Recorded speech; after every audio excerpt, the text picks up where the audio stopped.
Turn on lights. I am ragged, friends.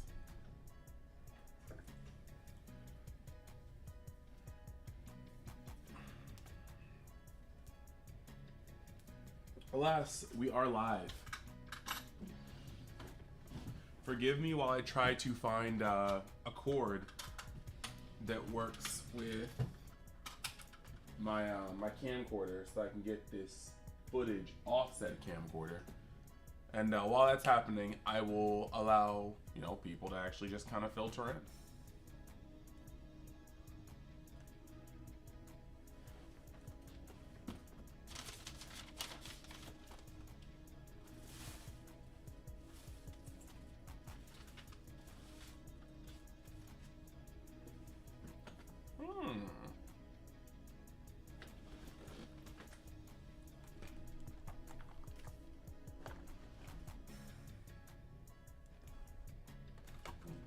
My desk has far too many cards on it. It's like literally buried in cards.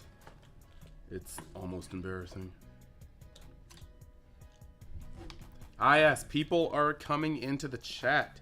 Let me start this off. Yes. Well, coming into the stream, I guess, more of the stream. Hey, Seti, pleasure to see.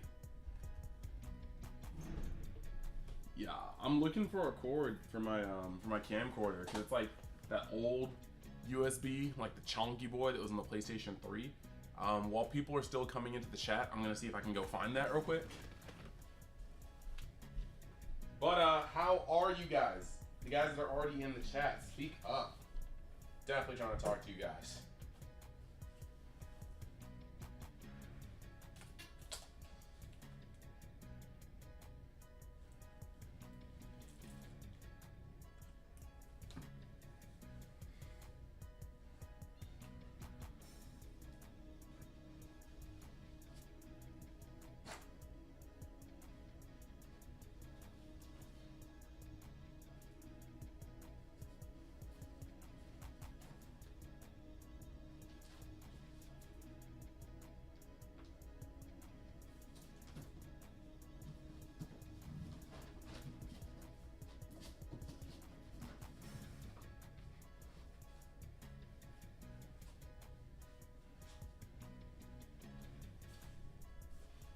Like, legitimately? Ah, yes. Thank you. Thank you for the congratulations on the Philly dub. Yo, I feel like I did the darn thing in Philly. I really do. I'm very, very happy with that. Yeah, you got the what's up, B? You killed it in there in Philly. Good day. Good day. Sounds like a mate should be after that. You Ethan, you Australian? Tell me. I must know. But yeah, we're definitely gonna talk about Philly. We're most certainly. I got one more place to check before I give up on this cord for now. One moment.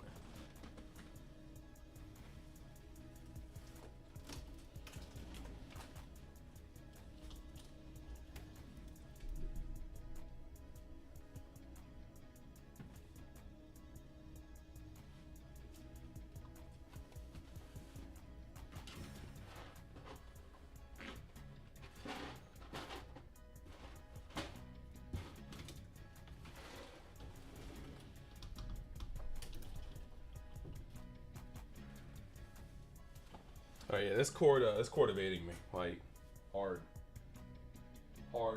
evasion. I don't even know why. Like, I've clearly had this cord at some point before, but now it has chosen to forsake me. This is highly unfortunate. Oh, you're from New Zealand? Okay, so all right, so that makes sense. That makes sense. Well, thanks for watching. That makes me happy to see that there are people in New Zealand watching. Literally, this is what I'm trying to like find. You see that, like, that chunky one right there? I'm trying to get that. And like, I know it's around here somewhere. So the question is, why is it not with me? Hey, welcome into the chat, Rising Phoenix Odyssey. We are going to have a fun time here. Like I said, special guest coming in a tiny bit later. I'm gonna actually get that man set up.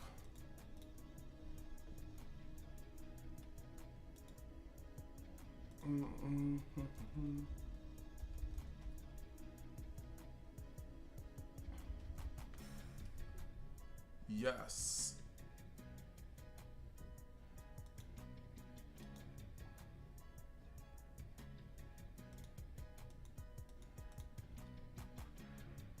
All right. All right, got everything set up for my homie.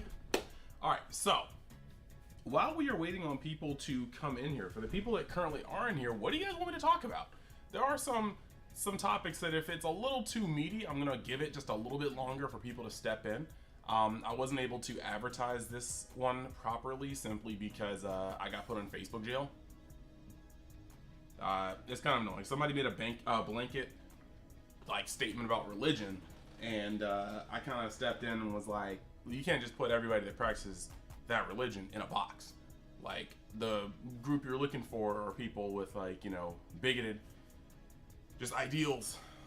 But all they saw was me saying religion in a post or in a message, and then saying bigoted and ignorant, and they said it was hate speech, and they put me in 24-hour jail. So I couldn't, after like 3 o'clock today, I couldn't like respond or like anything on Facebook. So I wasn't able to properly promote this one. So if you have friends that like content, like live stream stuff, you should share this with them, because I can't.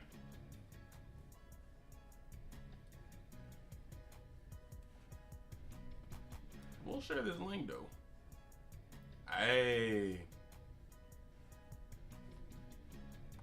Okay, so we can definitely talk about that, because that's like adjacent to what I think a lot of people would like to hear.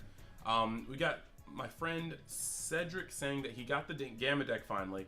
Made it more aggressive though, with UI Kamehameha and Scientist Fu Overwhelm, as well as the Kai SER. So I have kind of a vibe about that. When it comes to the UI Goku, I don't mind UI Goku being a card 100%, but I kind of low-key feel like, what's the word I'm looking for? I feel like Realm of the Gods offers a little bit more in terms of utility. It's 10k instead of 15k, correct. And you're not drawing, you're not untapping like some of the things. Well, you're drawing on the backside, you're not untapping on either side. But the hard removal and spot removal is actually really, really, really good. And on top of that, there are some matchups that it comes into handy with. Like when you face Cooler, you will never understand how crucial it is to be able to bottom deck their one drop, especially if they don't understand how the matchup should work. You can missequence them. They can swing with their leader, they can play their Cooler, swing with their leader, because they have to have the Cooler on the field to see the unison go away.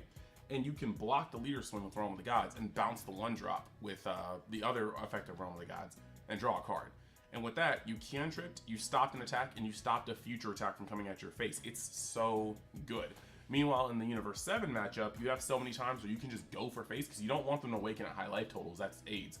So you go at their face, but then you just throw in a Realm of the Gods to get rid of that Frieza, get rid of that Android 17 early in the game. And when between that and let the battle begin, you really just neuter U7's early game pressure, I feel like. Kai SER is ballsy. I think that if you're running Kai SER, you gotta show me how it works, because that's scaring me.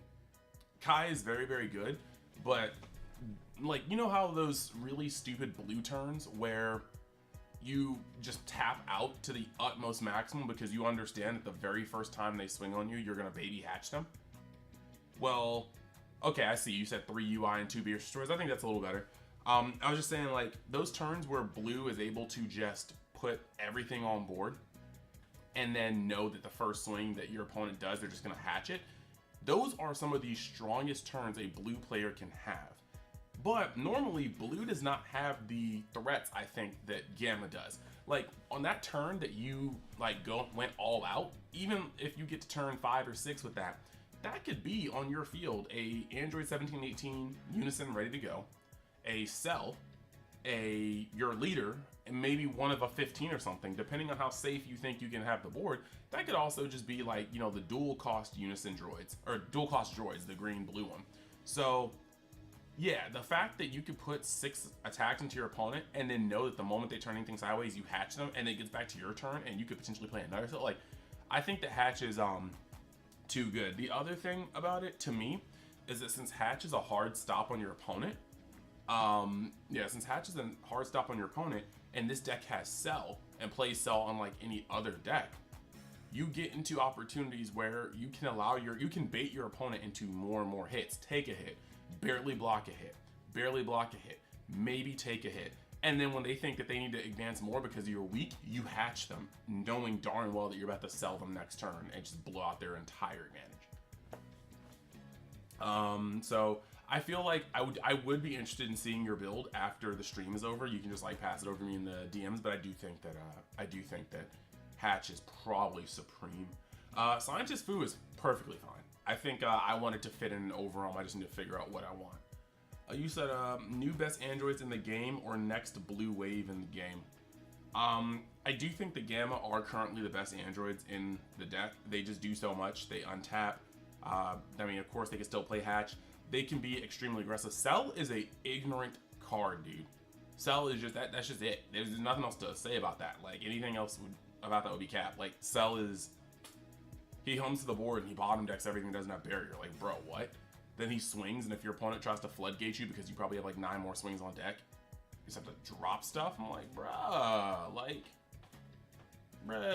yeah, no. It's absolutely disgusting what Cell is able to do and put on your opponent. But as far as blue wave, it's kind of funny because Cell does use blue staples, but I am not going to call Cell a blue deck. I'm not. Like, Cell is Cell, or not Cell, Gammas or Gammas. I don't think Gammas can straight up look people in the eyes and say, I'm a blue deck just like you. Because there's a lot of, lots of blue is their defensive step, you know? And just flat out, Gamma cannot play most of blue's defensive suite on battle cards. It's only able to play its offensive suite. And then its extra card defensive suite, and then like hatch, so.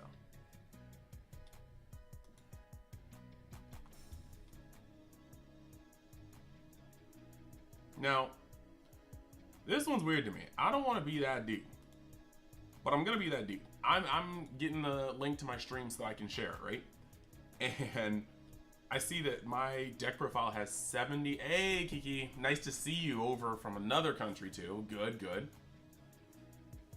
Do you ever think about the 10 cost Cell to evolve over the 9 drop for 3? Can you give me the name of the card and I can check it out? Because clearly the answer is no. Obviously I have not, but I can definitely check that out. It's gonna be kind of a hard Cell because Cell, even when he loses his double strike, he do a lot.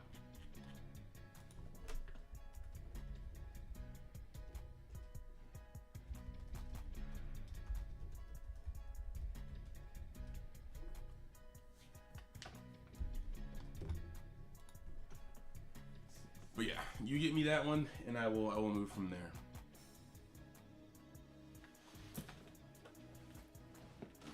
But yeah, I was like, what I was saying was when I was looking at my deck profile, I got 70 likes and 1 dislike. What did that person dislike?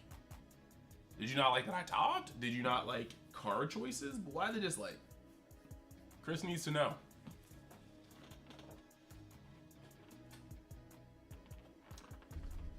Cell Abominable Power. Okay, I'm gonna check that card out. We will read it.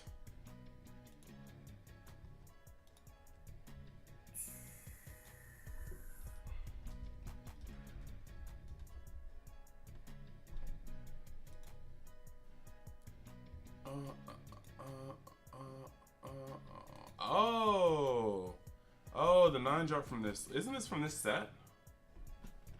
I think it's from this set, dude.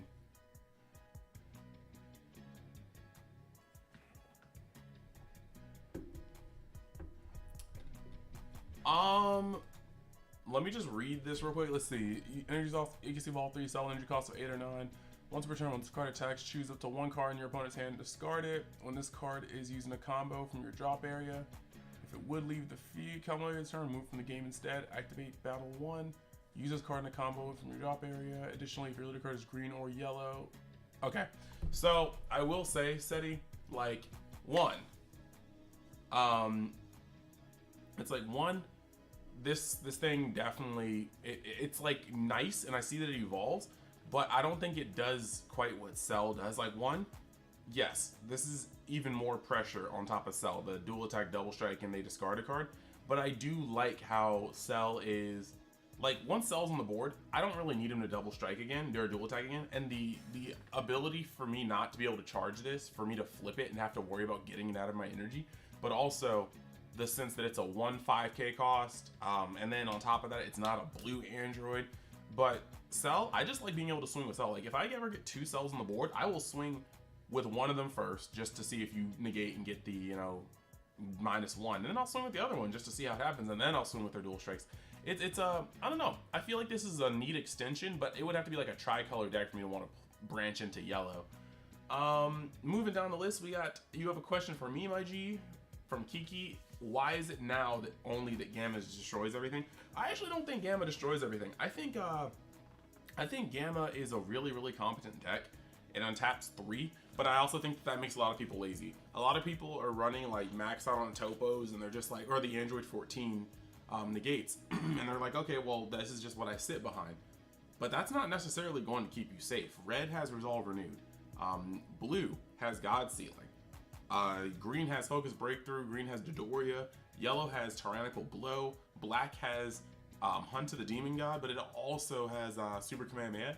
Topo is susceptible, or Topo affects Android 14, very susceptible to pretty much anything. So that is very, very, very sucky. It hurts. It hurts a lot. And that's going to be kind of a point where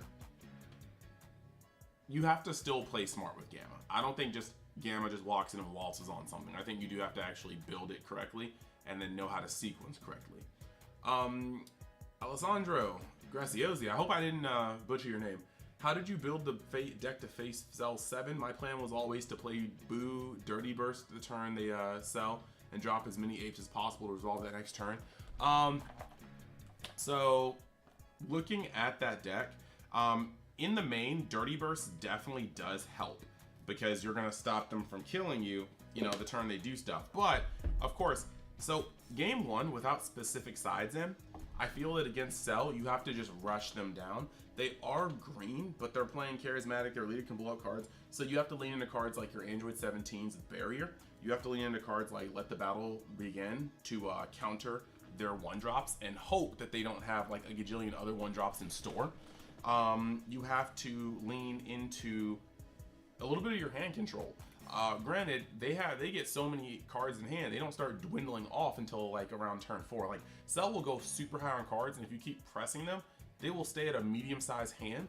But if that turn 4 is when you can start getting Cell out, if you start really pressing them, especially if you go first, you're going to be in a really good position to use cards like Steadfast Comeback, Bionic Blitz, just your hand destruction things. Now, game 2, it becomes significantly easier because you can just side in 3, like, not 3 Koitsukai, I don't know why I put Koitsukai. You can put in 3 Mechakabura Broken Seal, and you can use it in 2 different spaces in the game.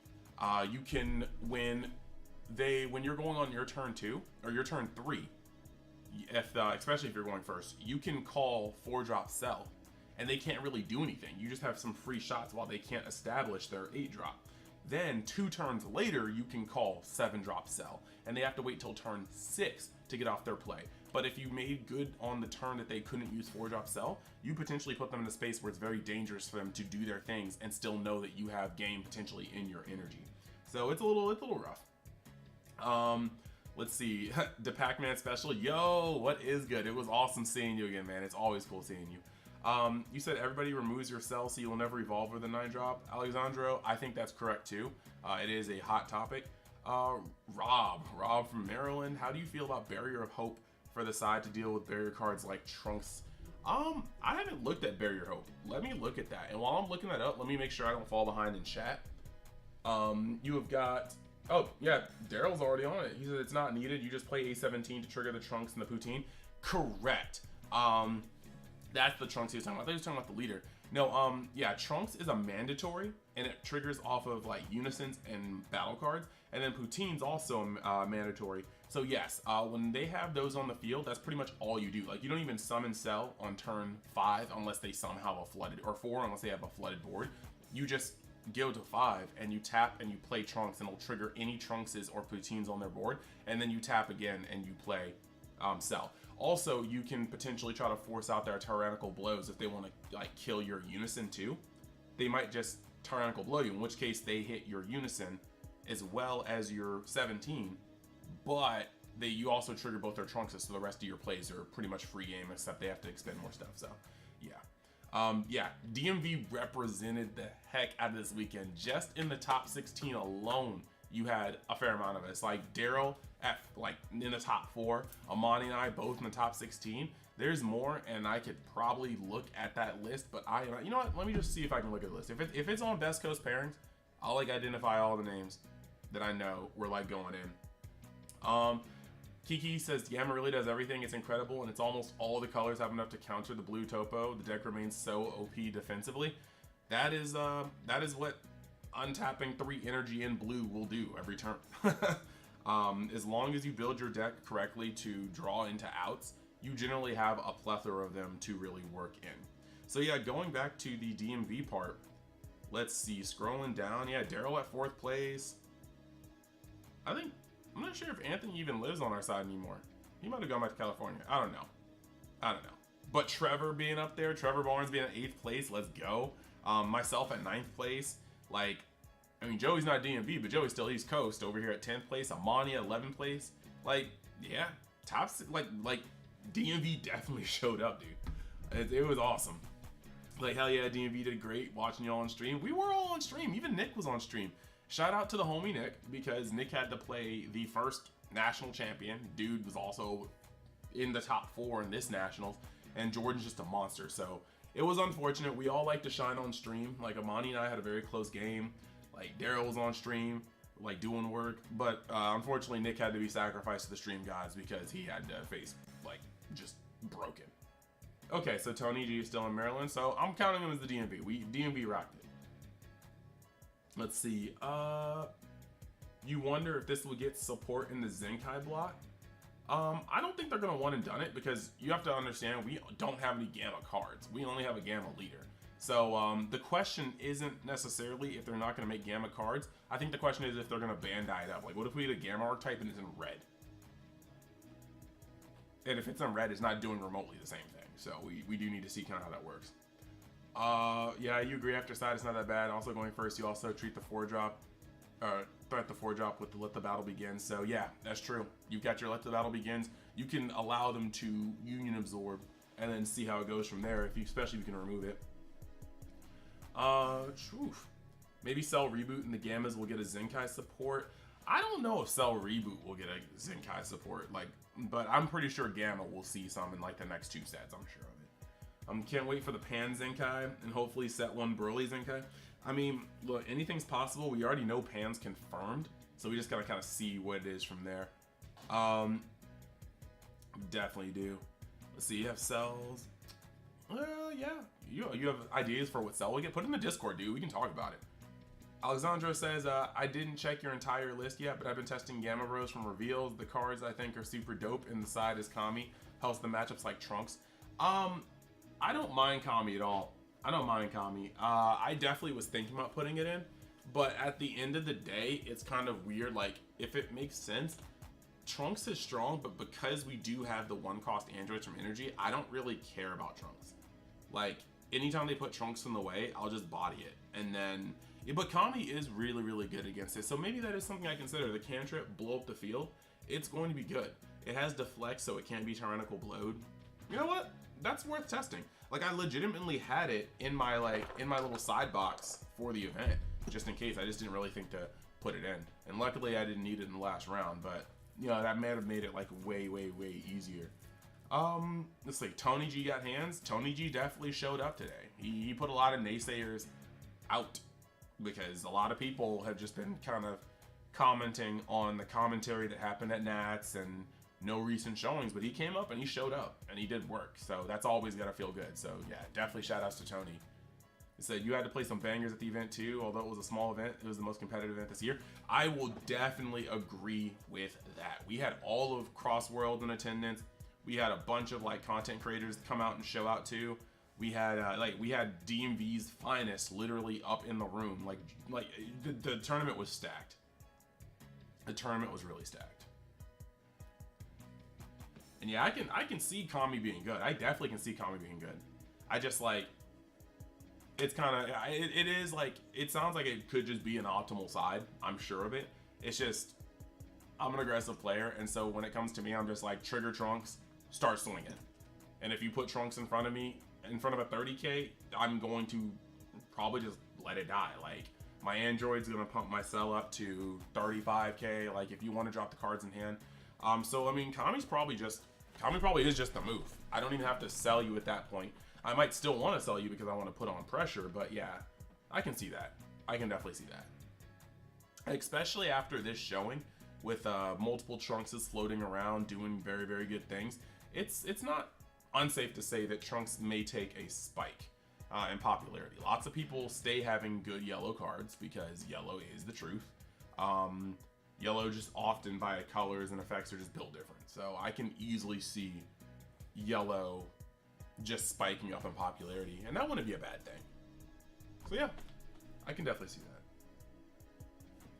So yeah, it's kind of weird. I mean, we're already kind of talking Gamma in Philly, but does anybody else have questions about Gamma in Philly?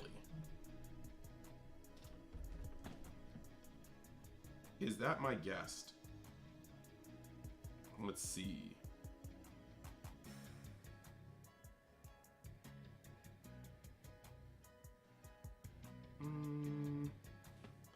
Let me make sure everything is cool. We gotta do that. Okay.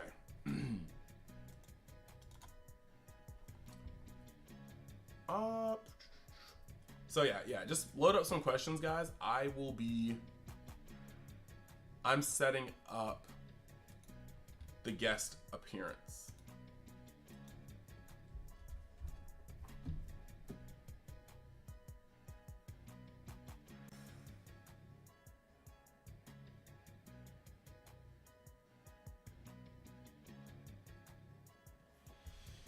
Then I'll also have to put on that, yeah.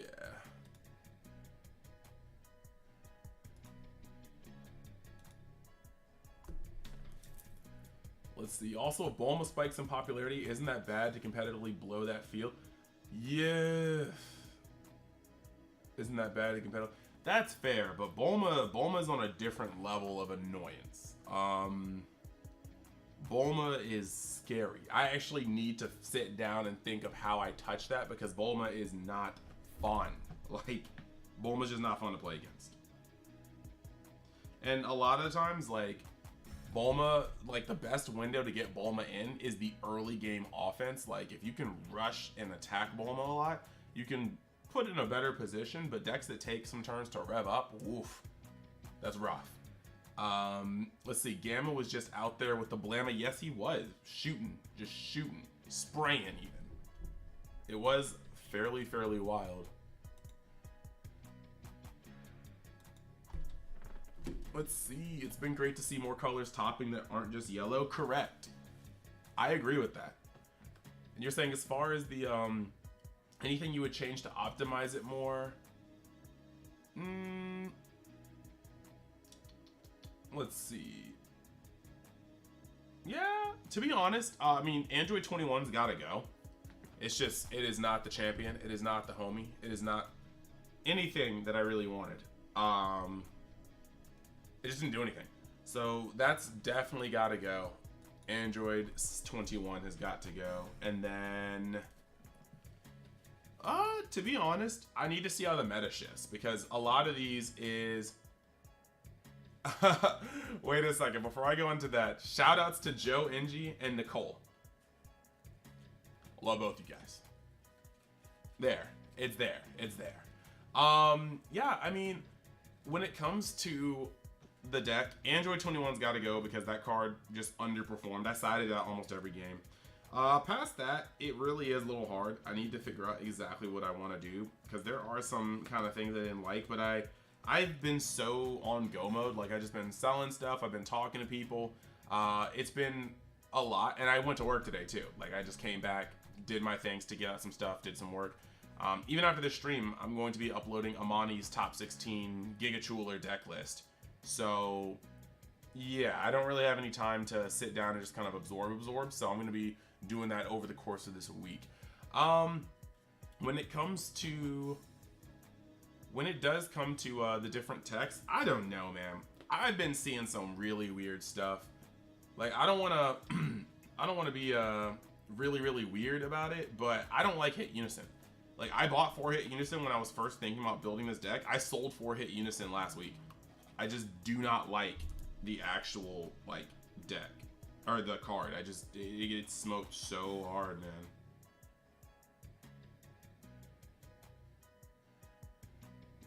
Nah. Just nah.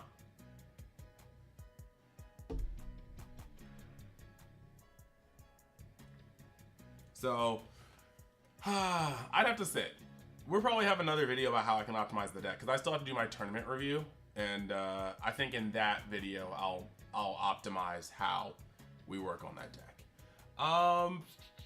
Bulma is also pilot dependent. It's good, but only great in the right hands. I hope so, because I don't need Bulma at every other table. That's just disgusting. You said, yep, no problem, King. Just a king shouting out another king. You said, Alexandro says, Koitsukai and some nice text with like unexpected turn can deal with Bulma, at least in your opinion. You haven't tested against it yet. I mean, that seems like some widespread destruction, and that could very well be the thing. It really could be. Let me see. Yeah. So it really could be the move that we want to make to play like things like unexpected turn, Kami, but it's also just a tad teensy weensy bit scary. I really do think that I need to test against Bulma. Like, I know Daryl will I know Daryl plays Bulma, so I'm probably gonna see if I can get some games in versus him for sure. Yeah, like, see, Daryl already's on it, so as long as I have like good testing partners that I already do, I know I'm gonna be fine. Maybe I will confer with Daryl and then make a how to beat Bulma deck after I Iron Man my way into being an expert on how to beat Bulma by getting smacked by Daryl playing Bulma in copious amounts. That's probably going to be what I do. That's the creative process of a Chris in UniverseX. Let's see. How do you feel about Cooler in the meta? I picked it up and it was fun and pretty strong. I think Cooler is very, very, very, very, very strong. I just think that a lot of people try to build it as a generic Grand Hand Destruction deck that's unison based, and I think that's wrong. I think Amani and Nick have some of the best Cooler builds, and I don't think it's close. I really don't. Like, it just ain't.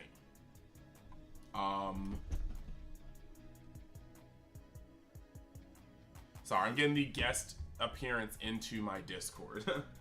So, yeah, I actually do feel that way. I don't think it's close. I think that Cooler definitely is best played by being a more aggressive deck, how far it can lean into that. And I think a lot of people just lean back on hand control, but it doesn't have, like, at this point in the game, we gain so many cards in hand. It's not enough to just have cards that go 1, 2, 3, 4, you know, just sequential tiny ones. You need to either be dropping somebody's entire hand, and if you're not dropping somebody's entire hand, you need to be able to force their hand into a position where these -1s are good. And the best way to do that is aggro. You push cards into people's hands from life, and then you keep pushing, and they have to drop more and more cards. And then by the time their hand's at 8, those -1s are going to feel worse. Going to Galactic Frieza, drop 1, you're at 7. Cool. Play Cooler, drop 1, you're at 6. Cool. Play Toa, drop 1, you are now at 5.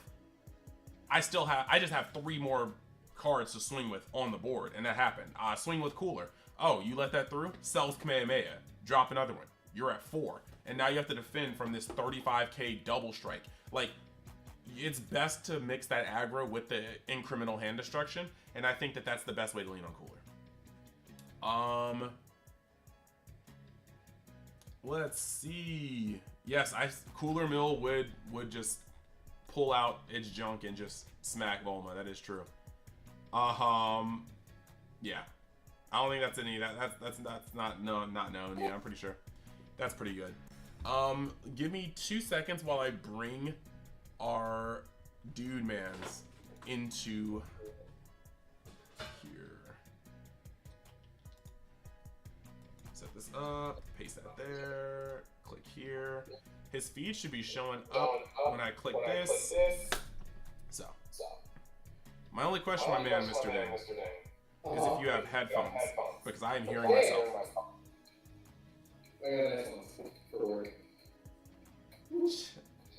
Daryl is just gross for Bulma. Yes, he is. NG, you have to stop showing people my IGN video. So, right after I just let everybody know that Amani Edwards is chatting publicly as Amani Edwards, and that he set me on to one of the most destructive songs of all time that I just cannot stop listening to. My friend NG has this like terrible habit of whenever I'm around and other people around, he points at me and he tells me that he asks, "Oh, did you know he's famous?" And then he just like starts talking about the IGN video, and it's really cringy, super cringy. But he keeps doing it. He keeps doing it. So, it is what it is. Stop doing that though. I can't be famous and broke. It just doesn't. It doesn't flesh well. It doesn't feel good. So when you say that, and I turn around, I'm like, "Huh, me? I did not feel bad." Let's see. But Daryl is gross with mini decks. Have you seen his collection? He plays pretty much anything he wants. Amani is definitely a G. Kissland by the Weeknd, for anyone who wants to know the song he's referencing. Yeah, Kissland is broken. Like, you think it's really good, and then you just get to the middle, and it switches the breakdown, and it's even more broken. So, here's what I want to do. Now that everything's settled up and I don't hear myself echoing, this is Dane. And not only is this Dane, it's Dane with a last name that I'm not going to even try to pronounce right now. He can let you know. Reichenbach. It's just 3 German words smashed together. Yes. All of that. I'm sure we'll figure it out. You said 3 German names smashed together? Yeah, dude. You got Reich, right? Everyone knows that word, and it's patience. N is just like in or of, right? And then Bach is, like the composer Bach. So you just smack them all together and you end up at the same spot. Truth. Yeah, like, okay, that makes sense. And yes, Rob, like, Daryl just has a lot of decks. Like, in an alternate universe where Bandit Keith is a good guy, but still has all of them cards on him, and he's black, that'd be Daryl. He's a just lawful good black Bandit Keith. I don't know any of this guy or anything you're referring to, but I'd like to take a challenge and give a count for how many decks I have. Yeah, see, Daryl has like master set of the game, and on top of that, the dude just like he like we were talking the other day, and he just told Nick that like, "Oh yeah, I already bought my case for the next set." Like Daryl is Daryl. Daryl had us pick up his cards, and there were like 6 tournament ready decks in there. It's how I foiled out my Gamma deck.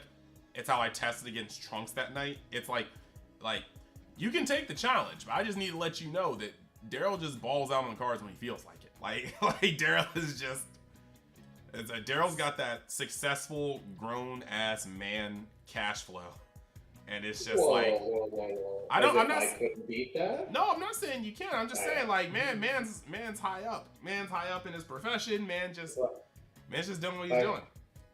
If I had to take a guess, there's a 3-row that is decks stacked like a 3-row white case, like the cardboard box. There's one of those. There's a full super hive. There's like 5 or 6 extra deck boxes. My 3 regular ones, and then my roommate, who I share a collection with, has those. And then we have sparse, like basically completed, but not ban list or take out 1 card completed decks.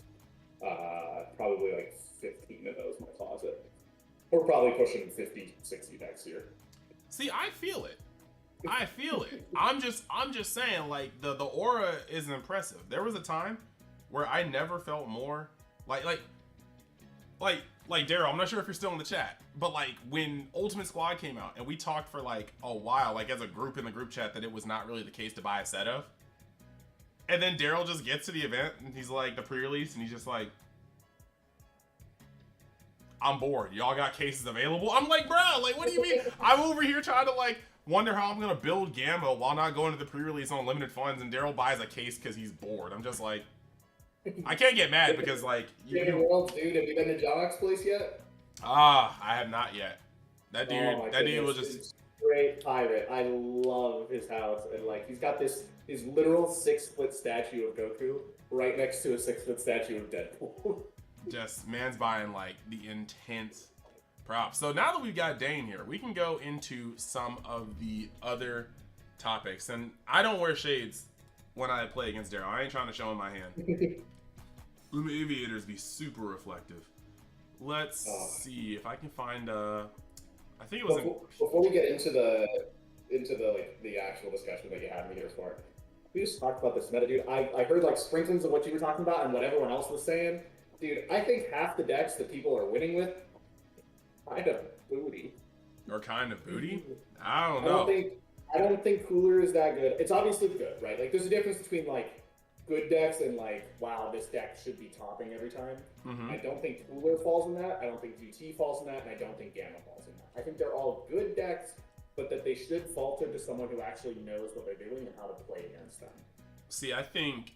Alright, so I actually have a lot of things to say about this. I think that only GT falls in that category, because I think that... Like, I was talking in the group chat about it earlier, and I forgot who I was talking to, but... U7 has like a double pincer attack where their early game aggression through their 1-drops is strong. Then their middle game is essentially like, you know, establishing the unison and preventing your mid-game plays from happening via Videl and the counterplay Goku. And their late game are these massive 4-drop bombs that like are actually very, very overtuned. GT has almost the similar power level late game, but its early game just feels like so... Yeah. Not like if you can... it. 100% agree. If you compare like that, like the crit Goku that plays for 1 to the Android 17, it's just not the same card. Yeah, but when it comes to the decks that people are running with the Cooler one, the only reason why I cannot agree with the Cooler one is that I feel like 9 times out of 10, people are like legitimately not playing Cooler, right? Like I was in a group chat of 4 people playing Cooler. And the things they were telling me, what were results they're testing and what their matchups were hard with, I was like, Nick and Amani could never. Like, legitimately, like, I don't think you guys are playing the same deck. They were like, Door is bad. I was like, 1-drop Cooler is busted. So like, good, what? Dude. Like, that's the only unison that matters more than Salsa. Like, it is honestly just the way people are playing it was weird. Like I was saying earlier, I was like, the hand destruction is good, but when your hand destruction isn't a gimmicky hand destruction, when you're dropping 1 by 1 by 1, you need to make ends meet, and you can't just have a bunch of -1s where people have 15, 16 cards in hand. And the aggro Cooler, when you're running Doors, when you're running like just these things, you're actually getting to a point where you can just put somebody down to 8 cards, and then you really start laying into their hand with these effects.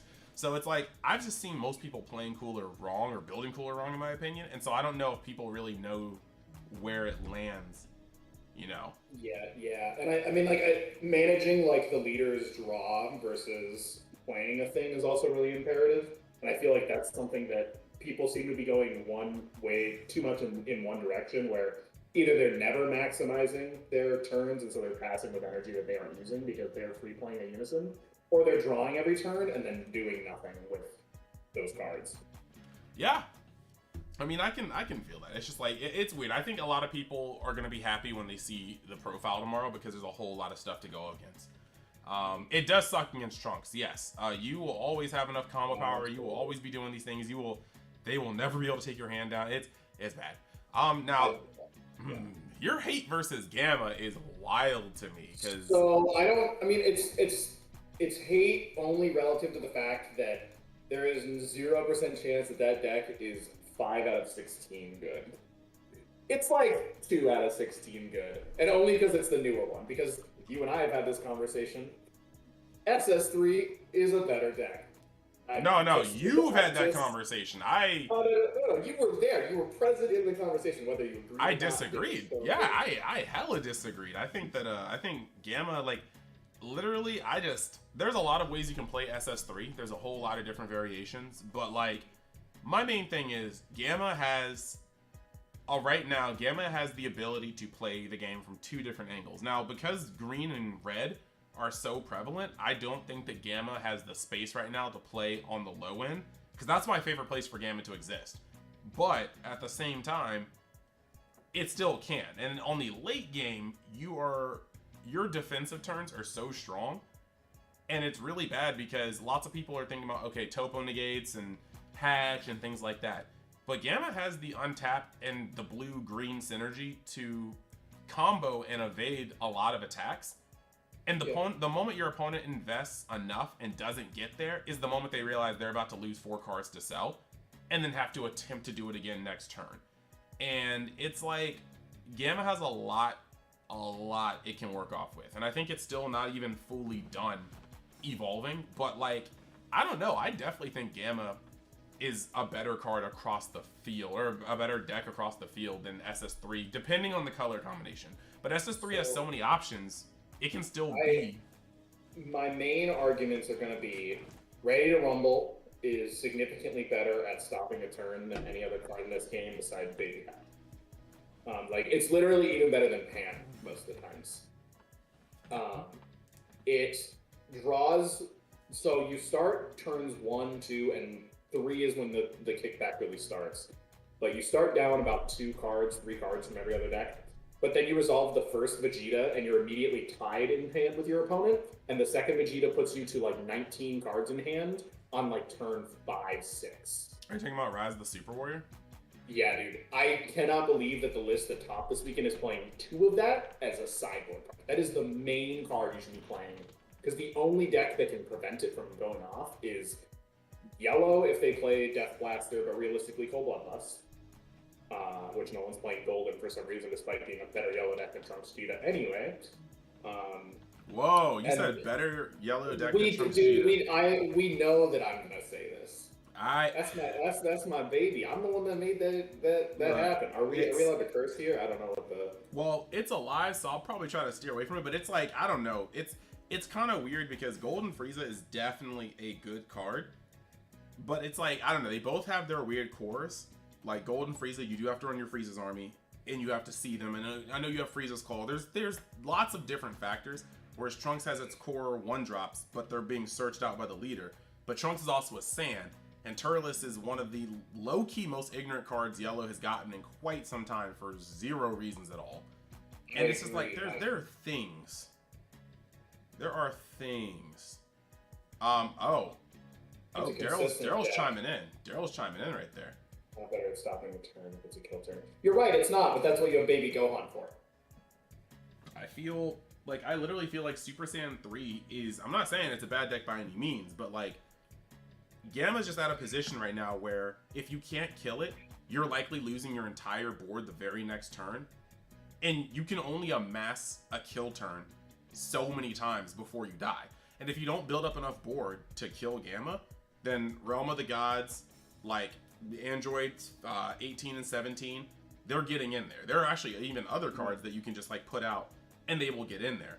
But if you go too wide, Cell's clapping it and then moving forward, Gamma just has a really strong grind game, and it's able to actually make a wide board. Like and that's the other part, if you do not manage Gamma's board, you're just getting to a point where you stop 6 swings 3 turns in a row.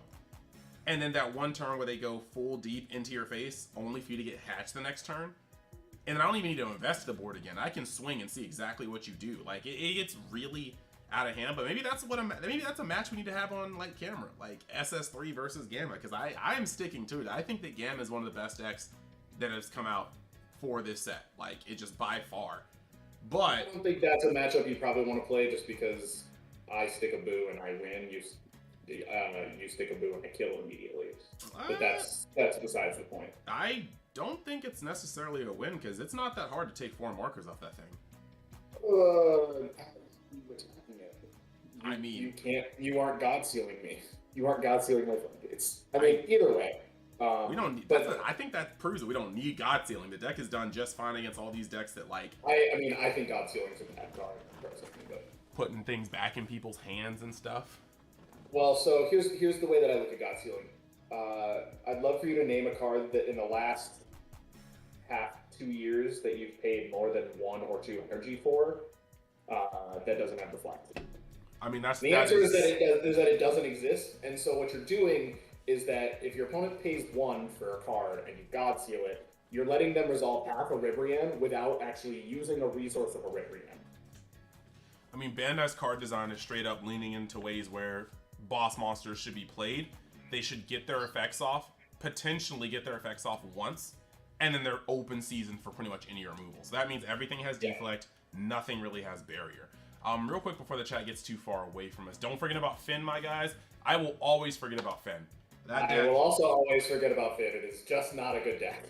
Like, that deck needs superior matchup setups, and it can be mised by, like, there's a lot of stuff. There's a lot of weird cards here. Card Games TV, welcome. Welcome to the stream, Heriberto. Welcome. You say Gamma. Brandon says Gamma's a monster. Don't let them fool you. Nobody's going to fool me because I've been on it for a while. I don't think it's a bad deck. Like, this is all hyperbole when I'm talking about these decks, right? I just believe that SS3 is straight up tier 1, whereas I believe Gamma is like a 1.5 or a 2. But I believe SS3 is such a difficult deck to pilot, whereas Gamma is, you know, effectively, kind of defensively, it's not the same thing every turn, but offensively, it is the same game plan every game.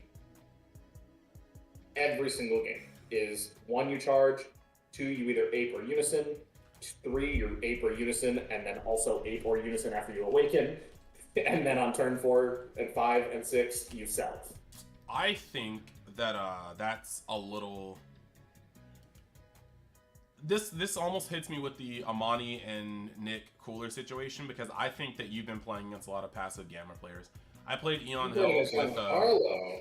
Yeah, I mean, look, I played against Eon, and literally that does not sound like my turn. Like, turn 3 ended with him with 2 life. He had to counterplay to get something off the field. I rolled with it and then proceeded to just blow out. Like, there were 6 attacks going into his 6 life, and he ended at 2 life. Like, you can be incredibly aggressive with this deck as long as you see the window, but a lot of players are more comfortable sitting back, waiting until they can untap and trying to defend themselves.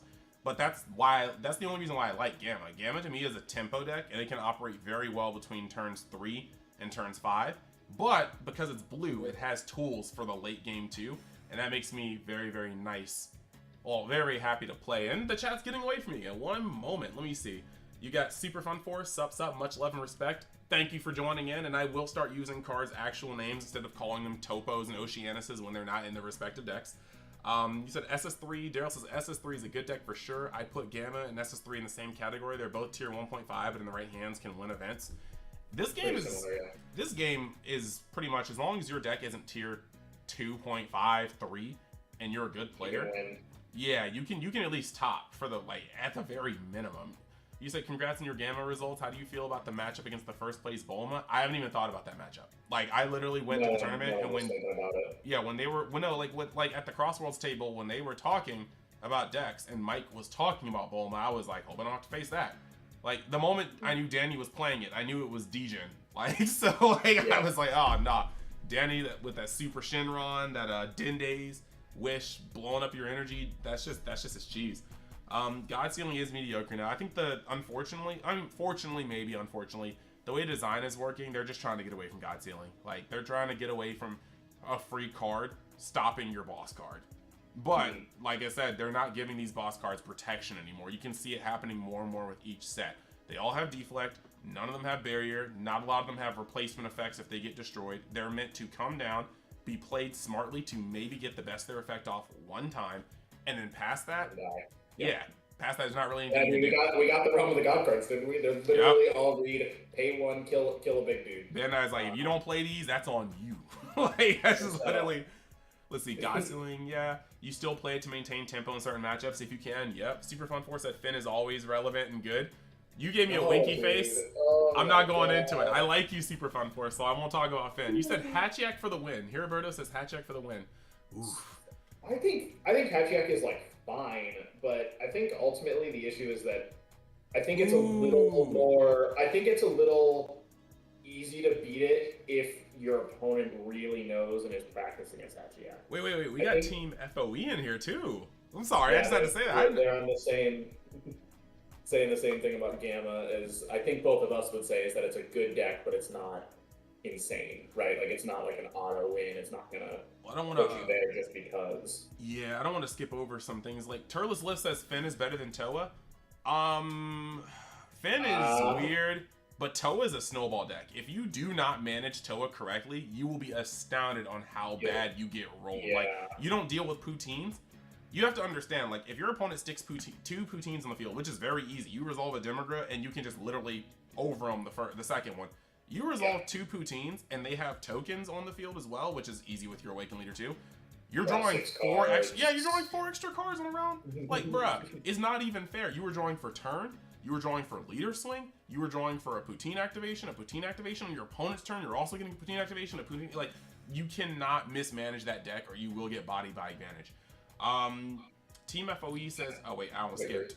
You've played against Finn regularly since Sand Showdown and never lost to it. Finn is straight jank.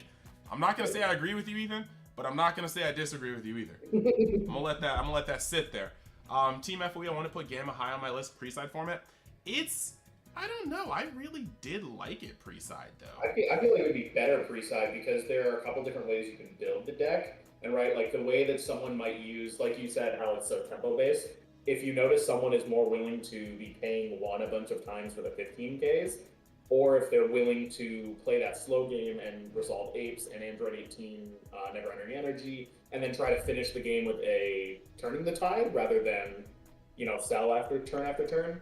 Very different thing. Plus the hand control, right? You can't know they're gonna play Android 16. And so if you pull in Deborah's expecting it to happen, terrible. Likewise, if your opponent doesn't do it at the right time, you just get completely blown out because, you just lost 4 extra cards because they played Android 16s and you weren't prepared for hand destruction. Yeah, it is all fun and games until you've had Cell swing on you for a couple turns, you've had the androids -4 a couple times, you've had just the 15k chips between your Topo, your 17s, which have barriers, they kind of stay on the field for a very long time. And then you have 6 cards in hand, a Cell goes sideways, you negate it, and then the next swing that comes through is backed by Steadfast and Bionic Blitz. It not only is taking your hand to 3, but that attack is almost certainly going through. Like, the deck has a lot of weird tempo it can do. And I think it's kind of weird, the comment, Team FOE, if you're still there, please explain it to me, only because I feel like if a deck is good for best of 3, then pre-side it would still be good because those options are still there. You're just getting to them before. Like my deck, I think good decks would get better in a best of 1 pre-side and then get worse in the best of 3. I wouldn't see it being the other way around because the versatility of a deck, right? That's where it's like you sit down against Sin Shenron and you don't know if you're about to get destroyed on turn 3, or if you're going to be playing the 8-turn grind game, or like launch, right? Is this a mono red using Divine Presence? Do I need an answer for that? Or is it playing a red-green engine where burn cards are really viable, or red-blue so it can take the game long, right? There's so many different variations, and I think having a more versatile leader makes me much stronger in a best of 1 pre-side and worse in a best of 3. Imagine Blue having an answer to Divine Presence. I couldn't. Like, it's weird, but like, no, like, I feel it's weird to me. I do want to know a little more clarification if you're still listening. You said make Soul Striker Reborn good again. That Soul Striker can just take vacation, bro. It's been good for a long time. Just let it chill. It's like still fine, right? Like if you just played it like a value-based blue deck and you played a couple Self-Awakeners in there, leaders have to swing at you twice, right? Like that's just how this game works. So people are going to hit you twice, and then you Self-Awaken with Goten twice, and you're there. You still restand 2, like you're a really high value leader, but even if it had the full 3 cost Unison Awaken, I still think it would be worse right now than SS4, Gamma, and SS3. By the way, I think SS4 is actual blue jank. That's just my opinion. I thought it was going to be the strongest going into this format, and then the more I play tested it, I was like, man, I sure wish I had any defense for my opponent's turn the way that Gamma and SS3 do. I don't feel that it has quite enough. it's also kind of like just kind of scary because like they have to connect. And like I said, I don't know if certain people do run more negates in Gamma, but I do like I definitely like being able to combo. So you will see me hitting, you know, the Realm of the Gods and then an ape on top of it. You will see me doing Realm of the Gods and, you know, Steadfast, things like that. I also do a 2-2 split of the super combos, so I can have more energy. And so with those things, it just kind of makes SS4 very hard to connect. And then in the late game, it's just even harder because you have access to so much more energy. I mean, you might establish a Majin Buu. There's a whole lot of things. Let's see. You're playing New Piccolo at the moment. I hope that thing does well. Wait, sorry, Donald. Yeah, I think that's a really underrepresented deck. Like, the fact that Lord Slug is like the best barrier card in the game, and then it is like the main engine for the deck is really silly. I think the Piccolo stuff is like fine, right? Obviously, assimilated ability plus Slug can be like true oppression, but you have to run so many cards to make it happen. And since everyone cut the Dende unison right away, no one's maximizing their energy. They're like, oh my god, I can't play this one card. I'm like, okay, so you go -1 to then over the next 2 turns, plus on, you know, 1 extra energy because you free play a Piccolo rather than paying 1 for it. And so I feel like that's going to be a really big difference. So I really hope that that person, whoever commented that, is willing to test it. You go down to 5 so you can army right away. You can repose to protect Dende. And even if they do kill Dende, bro, you paid 1. Like, you gave them 1 card to get rid of 2 or 3 markers on your 1k unison. Sick. No, I get that. Okay, that makes sense. Scrolling down, I see, yeah, Daryl says Finn is booty cheeks. Yeah. I think Piccolo, it's steady, but I don't think lots of people feel like it's flashy or fun. So I think it's like, and then you got, I saw a message I'm going to really get to. Hold on, Eddie. Hold on. Robert says Cooler slaps Hatch. Yeah, Herberto says his Hatch makes Cooler struggle. I think that's cap. I don't even use cap unironically, but unironically, that is straight cap. That is a unison deck that swings 4 times a turn with unisons depending on how they want to play stuff. You are not, that is the actual way to beat Hatch. Just play more unisons. And Hatchiak is pretty weak to hand control too. I don't know that. Yeah, that's a little, that's sus. Sus has been detected in chat. Toa low-key good. She just needs a good pilot. I do think that she's fragile in the early game. She's only great if you let her snowball, but you have to let her snowball. That's like playing League and letting the ADC get fed. Like, it's your fault. The funny thing is I love the hyperbole in both directions for the token counters, right? People talk about secret ID, like they ban secret ID to get rid of tokens, and I'm like, if my opponent gets rid of tokens on my turn, or on their turn, who cares? Like, it doesn't matter. The problem is when you swing with Poutine and they dormant, and then you can't Poutine restand draw. That's the issue turn. But then people say, oh, well, it doesn't matter, just sequence your turn better. And it's like, it's not about sequencing. A good green player can just activate dormant and not discard. It immediately wipes all the tokens. No, I mean, I feel that. I feel like, you're not wrong at all. And, like, let's see. Rildo? Okay, I'm just reading it. Me too. Rildo is... well, no, Rildo has... It's not terrible, but it still is missing 1 or 2 cards. I think it needs a better boss monster. I don't think the 7-drop is good enough. It does establish a 30k double strike blocker fairly early, but yeah, like, I know, no, I mean, Red has a very good defensive suite, and meta Rildo has plays that lots of people weren't giving it credit for. Like, it has an early awaken, it can set up its boss monster very quickly. We got more people hating on Toa, which makes sense. Let's see, I bought the collector's book specifically for Soul Striker, and it got eroded a week after I got it. I'm sorry. I am very sorry that happened to you. I will say though that, like, I don't think it was hard to see Soul Striker getting touched because it locked out every other blue leader just for being generic. Which is funny because it didn't even top during that time. Every other blue deck did, and it wasn't. Yeah. Eddie. Team FOE had a really cool message here. Look, the point is, I actually really agree, and I would love to have you on as a guest next week. I would love that. it would just be awesome because you have so much say and so much insight. You've been judging, you've been playing. Like, I would like that. I would very much so like that. Let's see. Turles Lift, they tell me the Hercule and Cell Negate cards is just a fun card.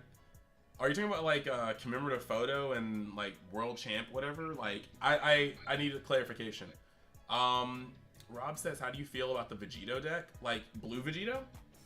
I mean, blue Vegito can probably ball, but I think it's kind of past its prime. One of our teammates actually, Joe, brought it this weekend to Philly. I think he went like X3. He did pretty well. I just don't think that relative. Again, it's the same thing as like when you're looking at these decks. How is Vegito supposed to compete defensively with SS3 or with the guy Gamma, and then even offensively, like the cap 2 to get triple attack or triple strike is really good, and I think Vegito should win the blue mirror every single game, every single time. But realistically, how does it beat the other decks though? Its defense is worse. It can't really run drives as well as the other ones can. You know. No. Yeah, definitely. I am like straight up blue fanatic. I played Golden Frieza, but that was just a blue deck in disguise, so. Yeah, let me see. Best of 3, you don't have all those answers in the main. Okay, so yeah, no, I definitely agree. And best of 3, like, it's weird. I don't know. Side deck composition and side deck composition comes up so well in best of best of 1 freestyle because you just don't have those game 1 matchups that are unfavorable.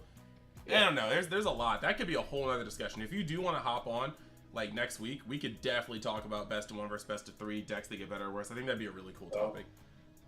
Before we let stuff get too far away from us, we'll move on from the meta talks here. Quick shout out to Steve over in the chat, another Joe crew member. Am I frozen? I don't think you're frozen. I hear you. Not that. I meant the video, but anywho, I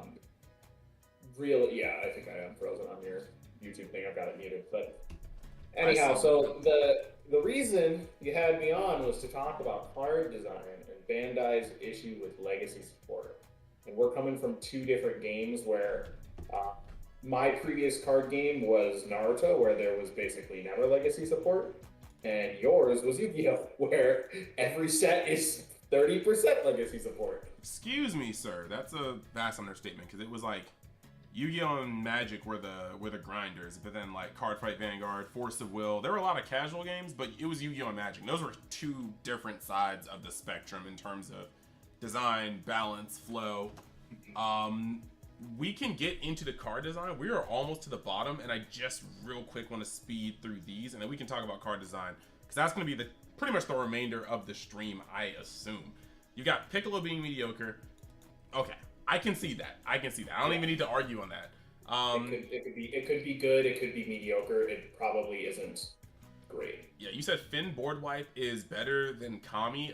Finn Coercion is really good, but I mean essentially. It doesn't go through barrier. Like, Kami does go through barrier. I'm not sure if I agree, but I gotta see. 7-drop rare is a double strike blocker barrier. What do you mean better boss monster? You're not wrong. The fact that can get dropped on turn 2 even.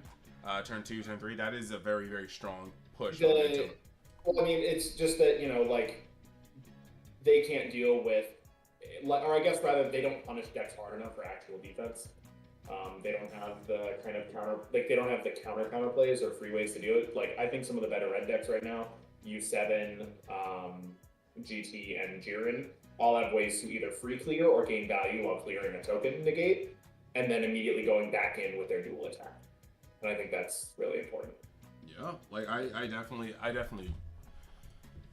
think real people sleep on. Goku's lineage is slept on, but not as anything other than a gimmicky aggro deck. If you try to go mid range, you're gonna lose. You see this. SCR Newfound Might may work. I mean, card is good. I'm just not sure if Piccolo's the best thing to use it with because, like, right now, Trunks Vegeta kind of has, like, a lock on that card right now. It's just, it feels so at home in the deck. Icarus would have cried if it was still alive to see this secret rare be played like this. I think Golden also makes really good advantage of it because there's, like you said, there's so much engine stuff that you spend the first few turns doing. the hardest part is like getting them to that kill shot. And if you just throw Piccolo Gohan on the negate, or they're at 3 life, they don't negate, and you're like, all right, here's my leader, and whoops, there's Piccolo Gohan 45k. And it's just like, spend your whole hand or this goes through. And then I have Cooler plus Chomp, like, good game. Shake my hand. No, I feel it. So your opponent may negate the attack. Turles, I know, but still meh. Okay. I'm telling y'all, SSG Trunks format is chef's kiss. I don't actually think SSG Trunks is bad. I just think people have, like, black burnout, and they're very wary about picking up black right now. But in all honesty, as long as you see Xeno, or as long as you see thwarting one time, you're going to have access to it for the rest of the game just based off of SS4 Beyond All Limits. And if there's a single black deck right now that is likely going to filter more cards than any other black deck right now off the rip without any sort of weird setup or circumstantial setup, it's Xeno Trunks. So I'm not disagreeing with you. I actually have like pieces, and Daryl reminded me that I bought pieces a long time ago that I forgot about. So it may be another deck I work on because I do think that it is worth still looking at. Vegito has more pressure options, in your opinion, with 17 and 18 Unison. 17 and 18 Unison was an ungodly aggro gift given the blue that blue didn't necessarily need on a Unison. The fact that in the early turns, you can like in the first 4 turns of the game, you can use this guy. If you protect him well enough, you can use his -4 2 times. And then on top of that, you can override him with Majin Buu when he's done and cruise into Majin Buu again. Yeah, the blue did not need 17 and 18, but we got them. And because I'm playing blue, I'm okay with that. I'm all right. For real this time, guys, we gotta go to the topic, and we have like 45 minutes here. So I think Bulma's cool. I just feel like that Videl was a mistake, and that Bandai doesn't intend for it to grab super combos. So either they'll errata it to say non-keyword, or they will ban it outright, and then we'll have a strong Bulma that is more fair. Very much so. You want to hop in line for those lives? Yes. Yep, we can do that. And yes, Team FOE, Eddie, definitely love to have you on here. We can definitely set that up. Don't see KP? No, you don't, Herberto. No, you don't. KP was Legends piloted KP well. Good players can pilot KP well. That's not going to be the average player's success with that deck being that nerfed. Jiren, we'll see. A lot of people are still on it, but I heard the TP isn't fielding out as well as it could be. We have a Jiren fanatic at our locals who is usually in finals or near finals with me. Shout out to Jake Marnett. And it's like a good deck, but I feel like it relies more than the other current aggro decks to go first. And realistically, there are so many cheap floodgates these days that, Red throws up a Violent Raise, they eat the 2 19k hits, and then they move on with their life. Blue has Boo Unison, and Jiren just can't beat that card. So Correct. Yellow's got Goku, who stops 2 attacks and then draws a card and then blocks if they don't have a 4-drop. Yeah, absolutely dumb. And then when you said Tapion Calamity Challenger is a beast with that Unison, yes, I definitely like that card. It's just that I took it out of my Gamma deck because red and blue being prominent like they are right now does not give you the space to be playing these non-barrier like cards at mass. Like, it's just not happening. Plus, I think as we already established, in general, that deck wants to play pretty curve heavy aside from like turns 3 and kind of 5. So yeah, I mean, there's the one spot, like there's the one energy kind of like, what's the word I'm looking for? Dilemma in that deck. There are a lot of times where you're sitting here with 1 extra energy, and that's why I like cards like Tapion Calamity Challenger, because you just use that energy knowing you're gonna tap it anyway. But yeah, Eddie said I probably have the most top placings with Jiren. Correct, and I still wouldn't recommend playing the Unison. You heard it there. No Unison, it's just not worth it. Just play the 1-drops. If you establish a 19k on turn 1, dude, that card is actually busted. Like, it draws a card, pluses a different one when you play it again. But that's all. So, we can talk about card design off of Jiren and legacy support. Segues. Because that 1-drop is so average. But I think it's the right kind of legacy support. So for those unaware, this Jiren says, when this card is played, it's a 1-drop Jiren that you're supposed to play off of the leader skill. You either can draw 1 card, and if you don't, you can play up to 1 Topo New Might Unleashed or whatever it's called from your hand. And that is fine, but realistically, it's just that it's another Jiren that draws, because as is, they were playing the barrier Jiren just to be able to have more Jirens in name, as Eddie is saying right here, is that just having now, 12 Jirens that plus on play, and then probably 2 to 4 of the barrier guy, allows you to have a Jiren itself more consistently rather than having to play like a Kunchi, or if someone was being weird playing Soy Ray. So that's the good kind of legacy support. But man, there's a lot of bad legacy support out there, and that's what I'm really, really scared of for fans, long-term fans of the game and long-term success. Whereas you come from Yu-Gi-Oh, and this is maybe where you can speak on individual cards and how you feel they do or don't belong in the game. When it comes to legacy support, it's very hard to do good legacy support, because you'll either come off making it too weak to be played, and then you just get players' hopes up, only to realize that the deck still isn't competitive, or you pull a Konami, and you make legacy support so busted that it makes the deck meta again. But when you make legacy support so busted that it makes an old deck meta again, what you were saying is that you are making cards so powerful that they bridge the gap between 5-6 sets of power creep. And this generally means those cards in themselves are broken. And when you see them in succession, sequential draws, you are literally just gassing the game. But when you don't draw the new support, you were just left feeling like you were playing a 6-7 set old deck, because you are. And so I think that's a very hard line to toe correctly. So that's, I mean, that's my immediate counterpoint to that is mostly going to be based off of the way that our game works versus Yu-Gi-Oh. So in Yu-Gi-Oh, right, oftentimes you can look at your starting 5 and know if you're going to win or lose, right? Or at least if you have a fighting chance. And that's just not the case in Dragon Ball, because we draw so frequently. So even if, right, they give you that one card, I think it's very clear that, well, okay, they gave me one card, I'm probably going to see a 4 of by turn 3. That's, and as long as it's kind of designed to do that, I think that's exactly what we'd be looking for. So I wonder if there's that level of hesitancy from Bandai's things. I believe the card designers for this game, I think one is from Yu-Gi-Oh! And one's from Magic, where they have those kind of skeptical options. Mm-hmm. I'm just sending you 2 cards that you should put up for the examples here as we get further into the conversation. If I've had it on a feature match or I've covered it, you just need to literally say it, and I'll probably be able to change this image to it. Okay, Dodoria TP and 117 most valuable player. Most valuable player I can definitely put up. What's the Dodoria TP? Where'd that come out from? This one? Is it Realm of the Gods. The Realm of the Gods TPs. Okay, cool. So, like, the way that I look at it is, I think that you're right, Yu-Gi-Oh! Has these cards that legacy support will come out, and it's like, did you draw that legacy card? If you didn't, the rest of your deck is so far behind. But a lot of the times, our decks are not so individually far behind. It's like, oftentimes the leader comes a little bit short because of its front side, or the boss monster is just outdated, right? Maybe it just doesn't have the keywords that it's supposed to have, or its effect, like, doesn't ignore barrier on something. And I think there's this opportunity where Bandai is really scared to print powerful cards, even to that point, right? So there is like just not a card that has busted open a previous archetype, except exactly Android 17, most valuable player, right? And most valuable player is arguably too strong.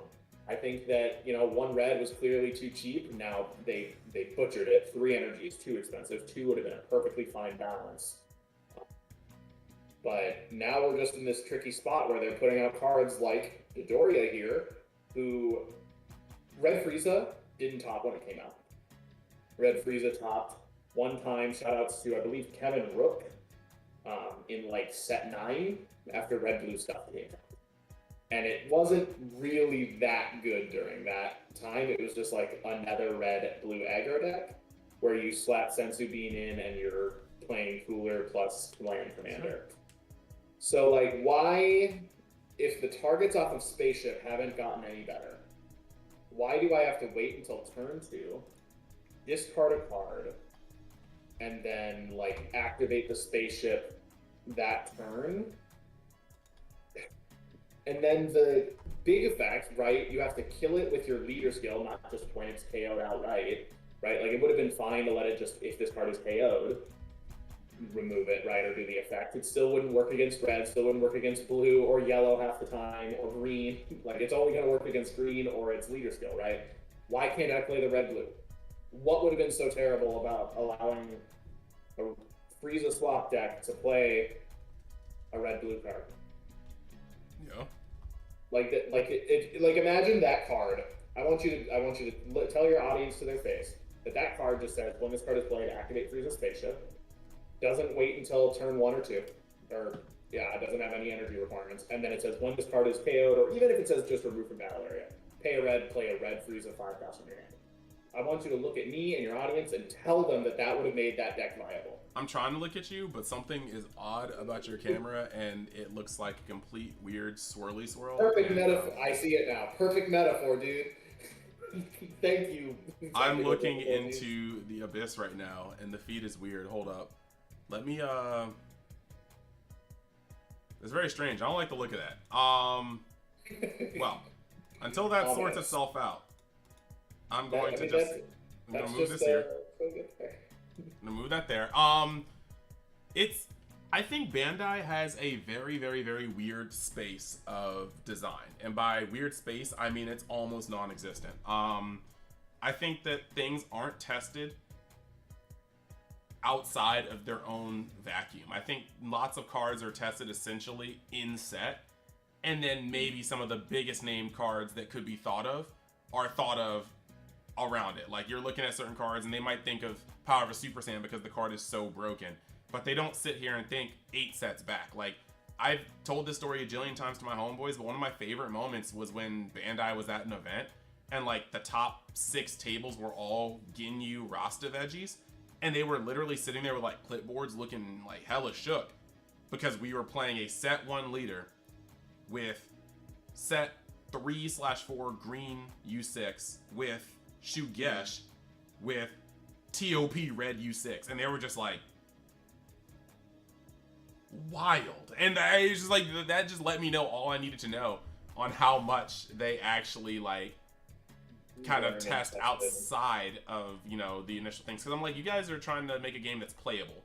As players, we're trying to often break the game, and if you don't have people trying to break the game, you're not going to see some of these interactions. So Skynet has released Dane. I think it also has, in that same vein, I don't know if you saw the recent deck showcase that they put out for Trump's Vegeta. Oh, stop that. Like we never read those. Don't ever read those. No. Just real quick. At the bottom of it, they don't have, right, it's already kind of not playing like the best cards that you would expect, right? Like I think it's low on Carlos, if any, and there's 0 Cooler in the main board. And then at the bottom, they have a note that says, if you really want to get to the battle step to use your new secret rare, make sure to, you can try to include Cooler. And I'm like, well, no wonder you guys won't ban this stupid card. None of you are playing it at 2 or 3 in your yellow decks like you should be. Like, it's a checkmate. And they're just like, actually, we don't think this card's a problem. Probably because no one's playing it and we're just getting negated every time we use someone. I mean, at the same time, I don't think they were ever going to... I don't think they were ever going to touch Cooler. They're ignoring it. They're just ignoring Cooler. They're ignoring Cooler's existence. That dude has Ultra Instinct. He be dodging ban lists every single time. Believe it, dude. Because I've been playing Red Yellow Beerus recently, like a lot, and that just has like the most fair counter in the entire game. It's a red yellow extra card, so like it's not chargeable, it's not comboable, and you have to discard a card, and it only works on counter attacks. But it's still a counter. Like, so it's still busted, and I play it at, 1 or 2 in the deck because it just has so much strength. And then Yellow's is like, actually, ours costs 1 more, and we draw 2, and also, here's my hand because it's the biggest hand in the game, and oh, you could have blocked it, but since I'm playing Yellow, I actually tapped your blocker before I attacked. So, hope this worked for you. No, I mean, it's yellow has always kind of had, well, I'm not gonna say always, because there was a dark age for yellow a long time ago, but now yellow for the, like, a lot of Unison Warrior block has kind of had some really just like Turles is one of my biggest examples. Amani's heard me say this a bunch of times, but I hate Turles because they literally designed Turles to where you could not draw Turles bad if you tried. It's just like he comes down, he's a dual attack, or he's a double striker with great stats. He can come down for 2. He's like, I'll destroy 2 things. And then like some dude in the break room was like, wait, what if you don't have 2 targets? And the guy's like, oh shoot, you're right, can't be drawing yellow cards dead. You'll just draw one. And I'm like, what? Like, they're like, you're forgetting that he's only in yellow Saiyans, you know, the most oh my god in the game. Like, oh my god. Like, Yellow imagine does not lose its win con if Cooler gets banned. Imagine no more Gokus, Gohans, Vegetas, or Turleses ever being printed in the color yellow. We are so it's VR, go on adolescence, go on childhood. Heriberto, I am going to slightly disagree. I think if it gets out of hand, free negates can be degenerate. But in this game, there is so much advantage to turning your cards sideways, but defending is almost always at a neg. Like, you just think about it. Fundamentally, you tie and the attacker wins. You always have to go harder on the neg defending yourself than you do attacking. And because of that, I think in moderation, free negates can be okay, simply because the game has made it to where the economy of card advantage goes to the attacker 9 times out of 10. I 100% agree. And like, you can even like see it in like the way that the token negates have evolved, and like cards like Power of the Super Saiyan, right? Like, I know we would all complain about it, but Power of the Super Saiyan could go to 4, and it wouldn't make yellow that much stronger, because it just goes to show like that cards on defense have to replace themselves and do a thing to even be remotely worth playing, right? And these token negates are really prime examples of, you just have to play them, because if it's not a free negate, you don't have time or energy to spend on it. And blue is obviously the exception, because D-Magic is D-Magic, but that's about it. Yeah, and it's actually kind of funny, because back in the day, Bad Ring Laser, it could win you the game, but it wasn't like it wasn't the same. Yeah, but like when Bad Ring evolved, like right around set 4 is where, like, you know, we started seeing Storm rear its ugly head. It just became like you cannot say anything, I'm getting in them cheeks, and there's nothing you can do about it unless you have your own. And that is wild. Like, that becomes that's the problem. And I 100% agree that, like, so I've actually put out this stuff for a while. So like, Cooler doesn't need to be banned if every color gets access to like a 1 or a 2 drop counter, and then it becomes that game, right? Because then these aggro decks that want to include the counters can, 1, get counter right back, but also then they reduce their consistency, you know, kind of in that same vein of Yu-Gi-Oh! Fan traps.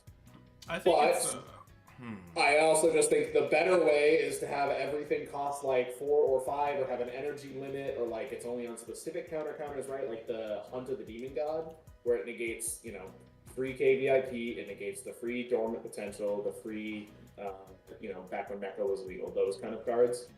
That's a pretty well designed counter.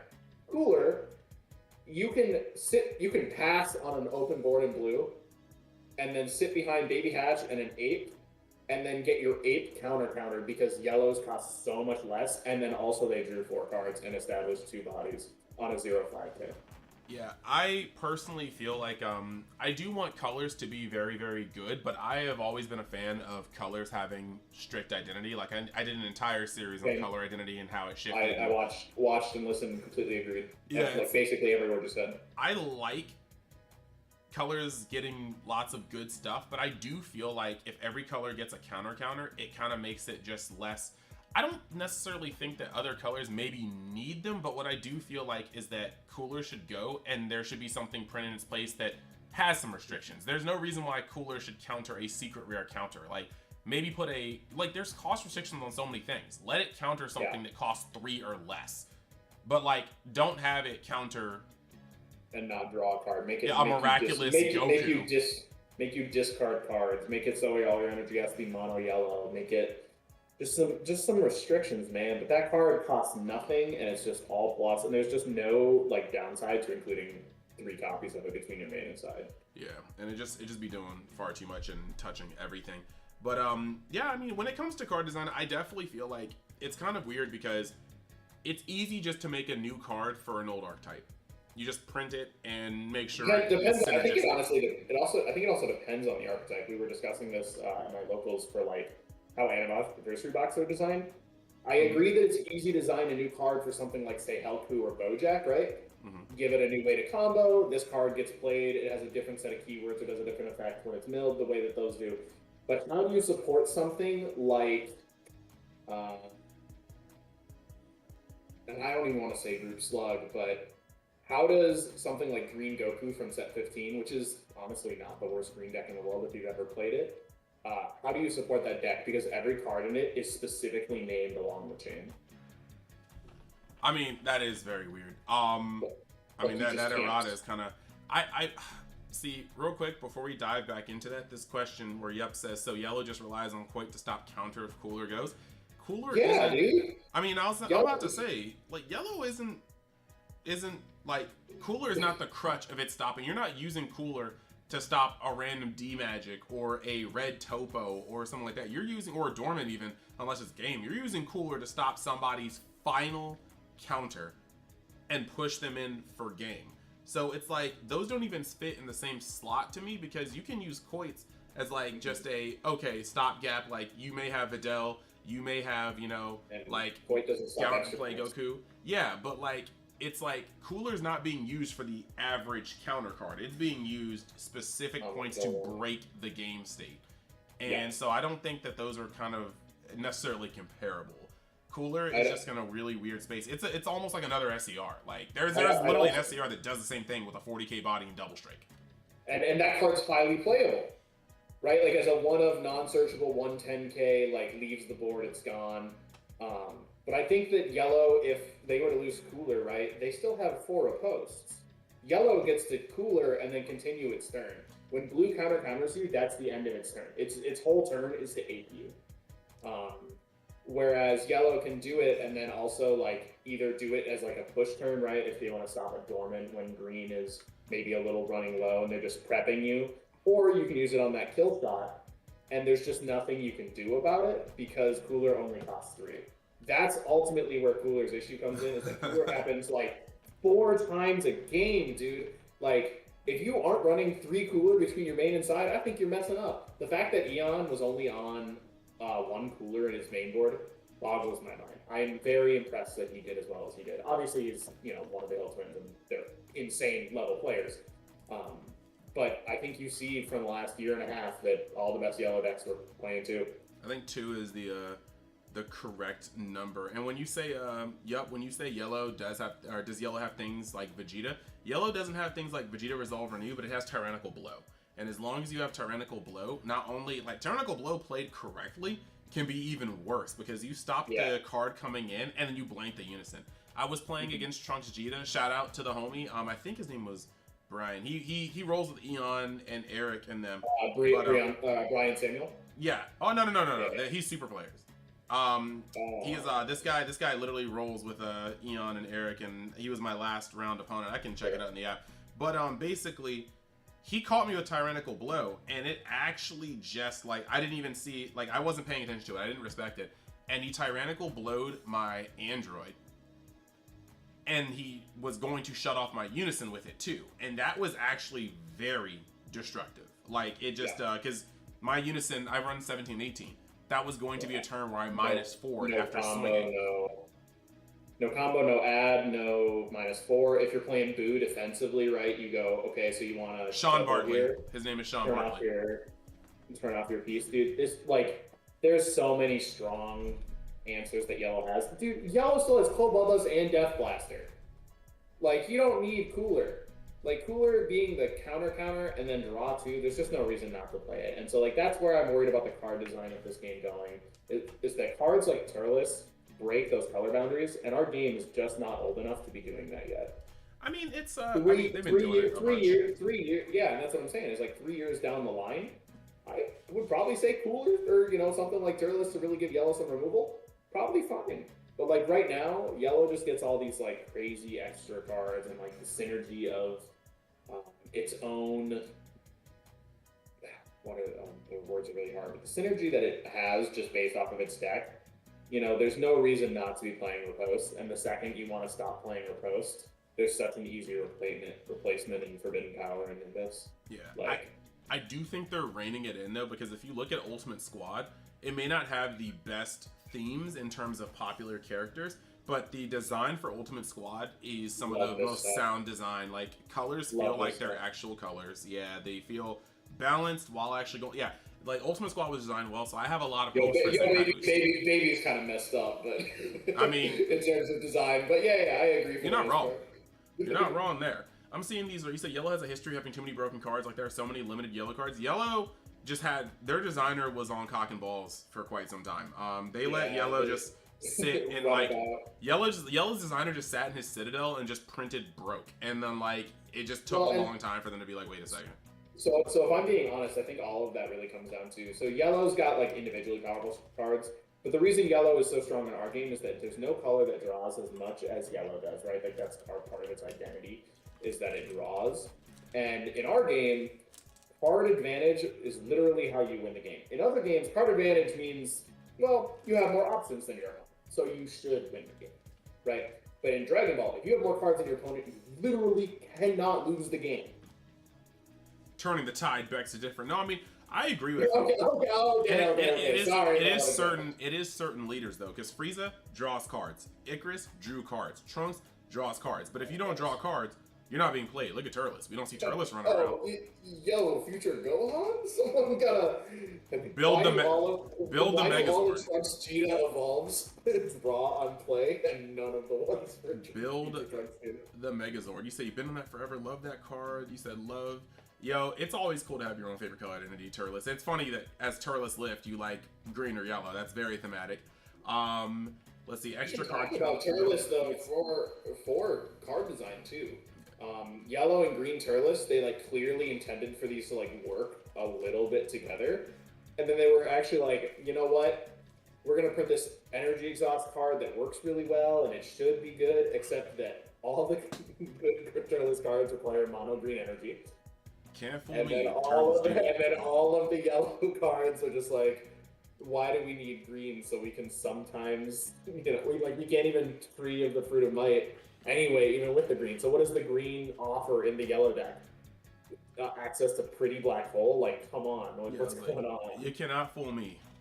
Turles is just, he needs another kind of thing coming out. Let's see. Flapper said, Spencer, just get good and you won't have problems with Cooler. You're right.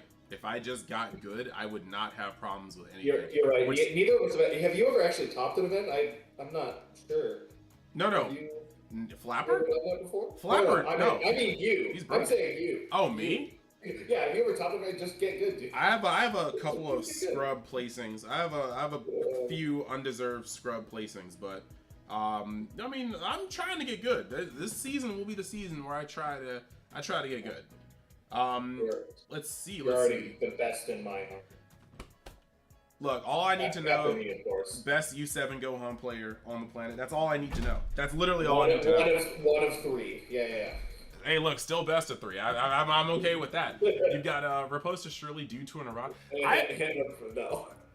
I'm not sure if Riposte is going to ever get touched, because one, Riposte is open to every single like counterplay that's popular right now.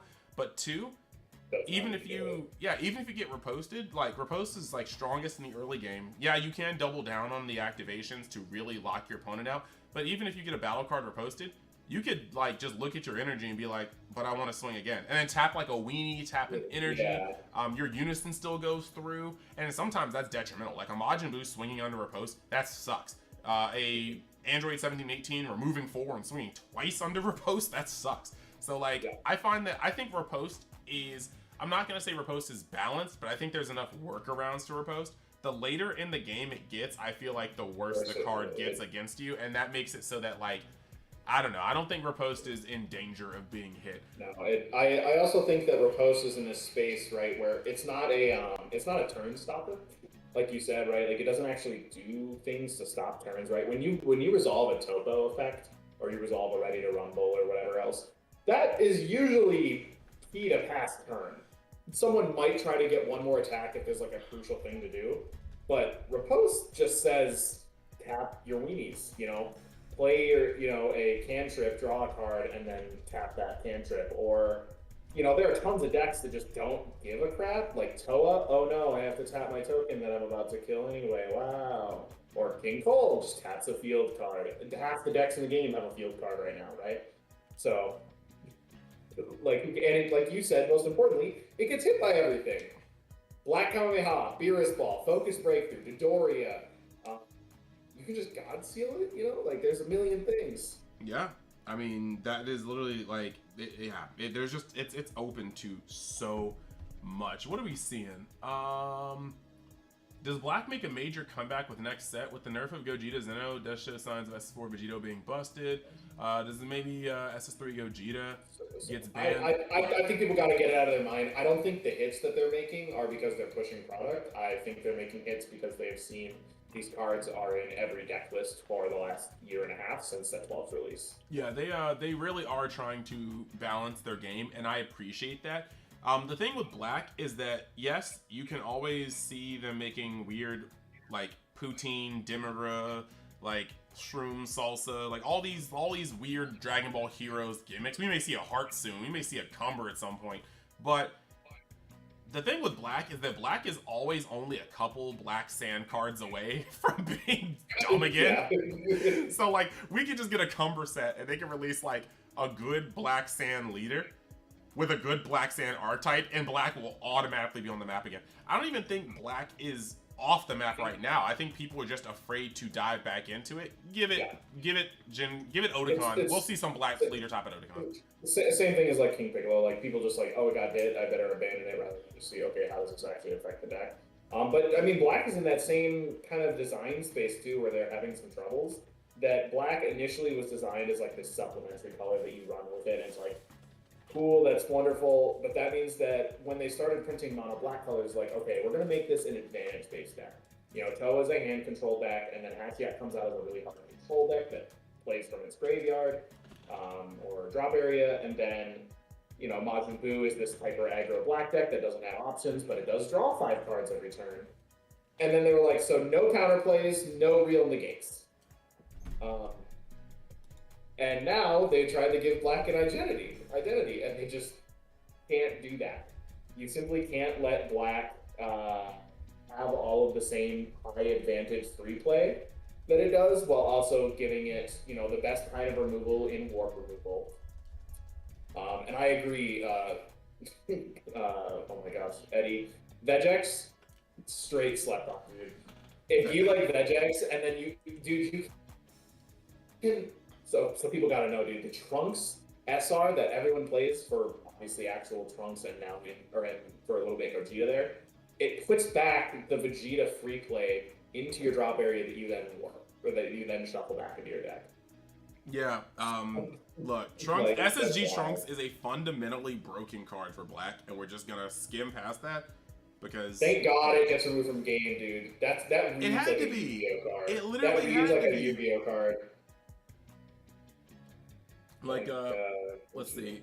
You said you were gonna play this this past weekend. Oh, I see. All right, well, you'll get another chance. You're always putting Black on the map. Like, you're always giving people like monkey hands, like black monkey hands. That sounds worse. The way they're worse. I try to explain it. Look, you play Black well. Let me see. Kicking cards to the job. You like Cumber. I'm trying to see. Dude, this list about or this comment here about Gogeta getting banned was random. So here's the thing about the way that they hit Gogeta. Is that the average person is going to think, oh, thwarting is the problem. Thwarting's so broken, dude. And I kind of agree, but the problem with thwarting is that, like, it's a one-time thing that you deal with once per turn. And it's very powerful at doing what it does. But the problem is that Gogeta scaled well into the late game because the SR lets you play floodgate-like effects. And I just don't know how you're supposed to be allowed to be an aggro deck that's supposed to have a small hand size, but then all of a sudden you draw a bunch of cards, and then at the end of the game you're like, actually, here's my 20k barrier for 1, so you can't really counter it. And then afterwards, I'm going to play these 2 deflect guys who are both going to swing and tax you for trying to be a defensive deck who successfully survived my turns. That was the problem with the SR getting hit, and so I actually believe that was the right one, and they could probably have just left boarding at 4. And hey, Danny, welcome. And Dane is right. Dane is right. Like, you just really have to play against Gogeta Zeno enough times. And you'll see, like, for instance, at Miami, I played a Gogeta player at table 2, I think around like 3 or 4. Point being, this man, like, there was, our breakout turn, I think, was on 5 energy. It got to that point. I was playing Gohan, so my combo power was pretty good. I hit him at like 4 life, I think. I hit him with King Vegeta's Imposing Presence, and then we just went toe to toe for advantage. He started, like, he already had his thwarting on the board. Yeah. And he starts going into all of his plays. He martial melee'd me twice. There is no limit restriction on any of those effects. So 2 times per turn, he played that thing. He swung at me. Bro, like, I was just like, bro, what is going on? Like, I got busted out. Like, he swung at me, like, so many times, I can't even, like, it was stupid. I lost an entire hand of, like, 14 cards. And then died to his final swing, which was Pan at the end. Because there were just so many swings on the board. Like, Martial Melee, I personally think it could have gotten a... Or was it Martial Melee or Marvelous Might? Which one was it? Marvelous Might. Marvelous Might, I think, personally could have gotten an errata to have either its summoning condition or its popping condition a limit 1. And it probably would have been okay for me. It's... I'm hesitant on that because even just the 1, as someone who plays predominantly yellow and blue, even just putting out the 1 Vegeta and Goku is so taxing in the late game, especially because they have Deflect, right? If those cards didn't have Deflect, we'd be in a different boat, but they sure do. So, I apologize, DBS CG things. So, his full comment was, felt like Gogeta SS3 getting banned was so random. Felt like Vegeta was coming out and they figured a 20k attacker that poops out Union Batara bodies would have been busted. And that's possible, and I think that's a decent theory. But like, we don't know that the Vegito Union Patara is going to actually work the same way, right? If you look at like the Vegex things, the Vegex cards, they also Union Patara at a work. So like, I don't see why the Vegito ones wouldn't either, right? There's kind of this advantage loop that the SR made that I don't think they're going to make the same mistake on with Vegito, but we'll see. And they designed those cards, 4 months ago before they banned Gogeta, so. Yeah, I also feel like if they did preliminarily hit SS3 Gogeta, I think, honestly, that would have happened. Like, they always release a ban list with each set, yeah. And I think that if this was due to the next set, they just would have hit Gogeta Zeno the next set. I think that they literally did it because of how ridiculous that deck ceiling was. Like, if it just high rolled, you weren't getting out of turn 3. Like, turn 1 thwarting, turn 2 Super Saiyan God Trunks followed by a 6-cost Overwhelm, and then all it takes is turn 4 for them to martial melee and something else with another Overwhelm for game. So I think that was specifically for our format. Otherwise, they just would have banned it with the release of these new cards. But I see what you're saying, though. Like, preemptive hits never hurt because it's really just them trying to protect our game. But I think that would have been a little further ahead. You said the Gogeta players thorough. You cannot say that. Dende Energy Destruction with Shenron, Super Shenron, Bulma. I don't want you vomiting at any... You are the only person that I don't stand dissing things like Mill. You specifically play Degen decks with maximum elite skill and efficiency. So your opinion is cool, but it's invalid. But no, I disagree, Danny. I love hard control decks, boy. Let's get back to it, baby. Let's get back to it. Oh my god. We can't say Gogeta players because Johnny's a Gogeta player, dude. And who doesn't love some Hownie? He also loves Yu-Gi-Oh, so. I know. He's left us. Yeah, it's kind of a that's insane to me. Konami is like, actually I almost named a real world country. Konami is like a weird like low-key dictatorship that like gaslights all of their players into still playing. Like, I still have so many Yu-Gi-Oh friends that play, and they're like, bruh, I've just been playing for so long I can't stop now. And I'm just like, that sounds like a toxic relationship. But okay. Okay, let's see, limit 1 of the SR, ban cards. No reason. Because just resolving the 1 is fine. If they never banned cards, you'd have better players. This is a ignorant comment. I don't have a whole lot for it, Let's take every card game that's ever existed. If Magic never banned the Power 9, every deck would have the same core blue and it wouldn't be about adapting. It would be about, did I draw the card that straight up skips my opponent's turn first?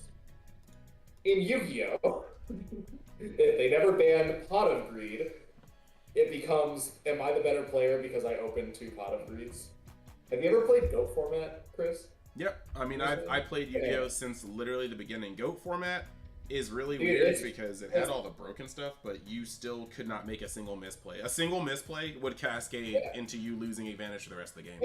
It's really sweet, but there's also games where you open Pot of Greed into Delinquent Duo, and then you like set Magician of Faith, and that's just the end of the game. You know what I mean? Like, sucks to suck.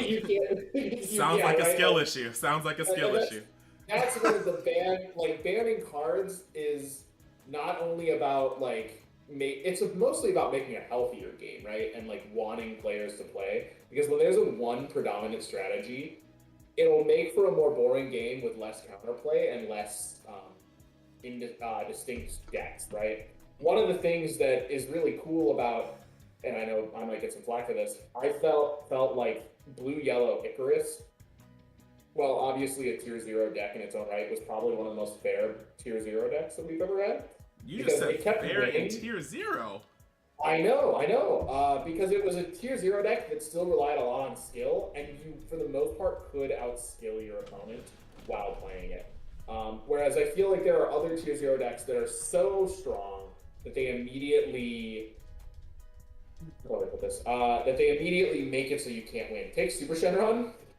I mean, you know, like, if you knew the play line, you just had to know the one play line. You didn't have to be creative. You didn't have to be whatever. Like, control tier 0 decks are inherently more fun, in my opinion, because they are supposed to be slow. Icarus was fair, but unfair. I don't know. I'm trying to search for the right words here.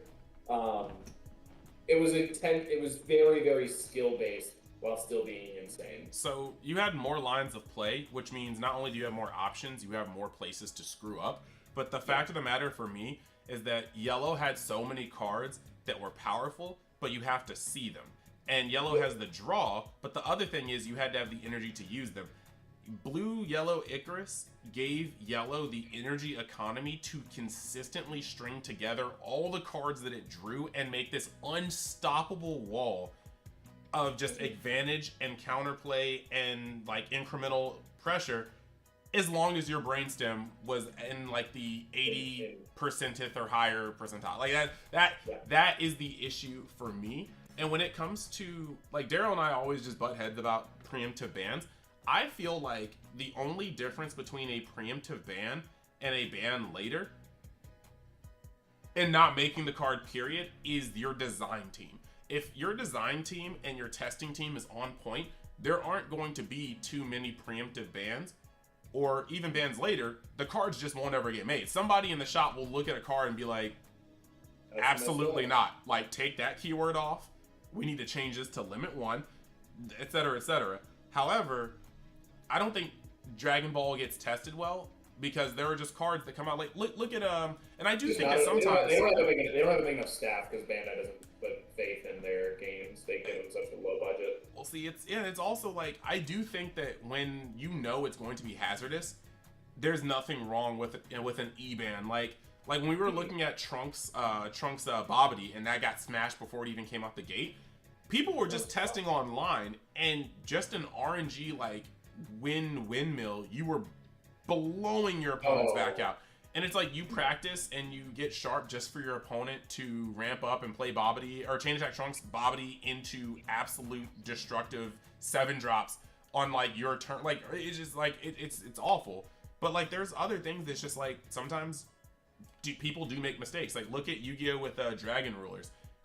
Super Rejuvenation was a set 1 card. Nobody thought that 15, 16 sets later, you were going to have dragons.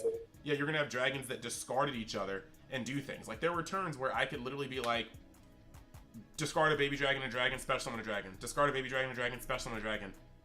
Remove, play another dragon. Oh, I removed Eclipse Wyvern, let me get my Light and Darkness dragon back. I'm going to play Super Rejuvenation, I'm going to sacrifice both dragons, and I've discarded 4 dragons, I've tributed 2, so I'm drawing 6. Congratulations. I now am going to discard every card that's not a hand trap. There's no way for, I'm not going to blame them for that, because 1 card came out in set 1, 1 card came out 18 sets later. There's nothing we can do about that. But a ban is necessary to keep the game in check, in my opinion, because that's ignorant, and nobody wants to play against that. So let's quick adjust. I want to talk about Danny Wynn. Yeah, they got off of playtesting. I think he joined after it, but Bulma is a sick deck. But man, Vidal really needs to grab cards that don't have keywords. That's all. Or be banned. Cycling back cards is cool. Grabbing back, draw cards is cool. Grabbing back super combos, double strikers, deflect, Bardock, probably less cool. Icarus was in fact skill intensive, and you know how I know that? Because Daehan won every event during that thing, and it wasn't a whole lot of others. It was like Daehan, Giancarlo, and then I think Juha got one of them too in the blue-yellow block. It was literally the same like 4 players over and over again. And this is coming from someone who literally got second to Daehan in that event, playing a deck that no one was expecting. Like, I'm not trying to be like combative, it's just that, like, again, when you have so many options, you have the chances of making the wrong options if you're not tested enough. And the fact that I did not respect blue-yellow Icarus because the only people I played against with blue-yellow Icarus were not at the sufficient level to make me respect it. I was just like, okay, they draw a lot of cards, but I dodge the Masu, I play Divine Presence, I might catch a Super Saiyan or a powerful Super Saiyan and kind of go in here and there. Giancarlo played me with it, and that deck showed me things. I was like, I can't touch him. I literally can't touch him. Like, I went through that day at Gen Con 2-0ing almost all of my opponents outside of Joey just to get it to Giancarlo and have the most one-sided 2-0 blowout. And it was simply because his level of skill and his like play choice and the way he was going through his sequencing was so much higher than any of the Icarus players I had played before. So it definitely was skill intensive. And I get what you're saying though. It gave you so many cards, it gave you so many options, you had so many resources. But a bad player will still choose the wrong plays at the wrong times. You'll Zamasu cards that don't need to be Zamasu. You're going to like hit somebody with like random stuff. You'll Final Flash now knowing that could have been your one card out to a Champa shotgun and you wasted it on something else because it looked threatening at the time. There's still like lots of ways you can go wrong, but I do understand you. It was overtuned to the max. The combination of all the cards that went to there is broken. Great word there. I think that decks like that make for more interesting tier 0 decks than we saw with what would have been like bad decks, where it would have been every turn is basically the exact same dumb aggro turn cards to the right with less sequencing. Yeah, we can probably get off of Icarus now because we already dealt with it for like 8 months straight. Battering Laser, bad card design or broken in general. Battering Laser, Champa, and Sensu Bean are what I call base set cards. You can look at Bill in Pokemon. You can look at Professor Oak in Pokemon. You can look at Pot of Greed in Yu-Gi-Oh! You can look at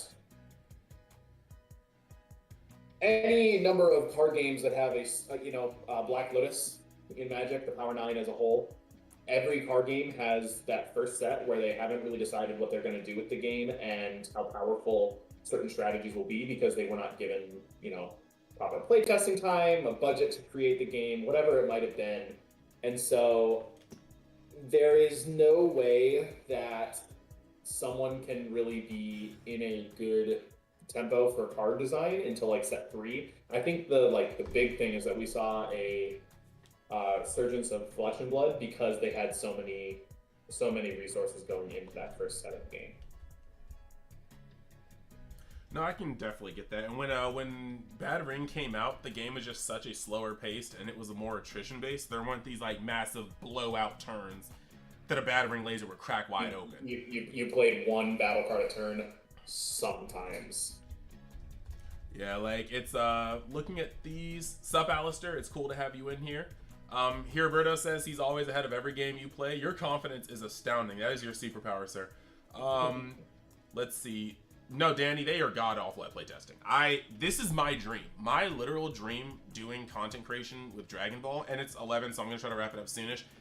I want to get to a point where they will let me in on a creative level, where they will, if not creating cards, at least testing cards, because there are going to be some things that I would immediately just look at. Like Turles, I think Turles, honestly, with how good its effect is, it didn't even have to be a 2-drop. I know some people say 3 is excessive, but I think that for 2, Turles does entirely too much in a color that already controls the board so well, and then Turles just goes, you know what, screw control, I'm removing things. And has like, 1-drop floodgates. It's they definitely have some stuff. So hey Ronan, shout out. Hey, what's good? So it's like there's a bunch of things right there.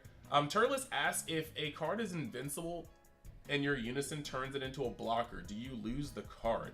Well, if it's invincible, as long as it doesn't lose the keyword invincible, it should stay. Unless it gets like negged to oblivion.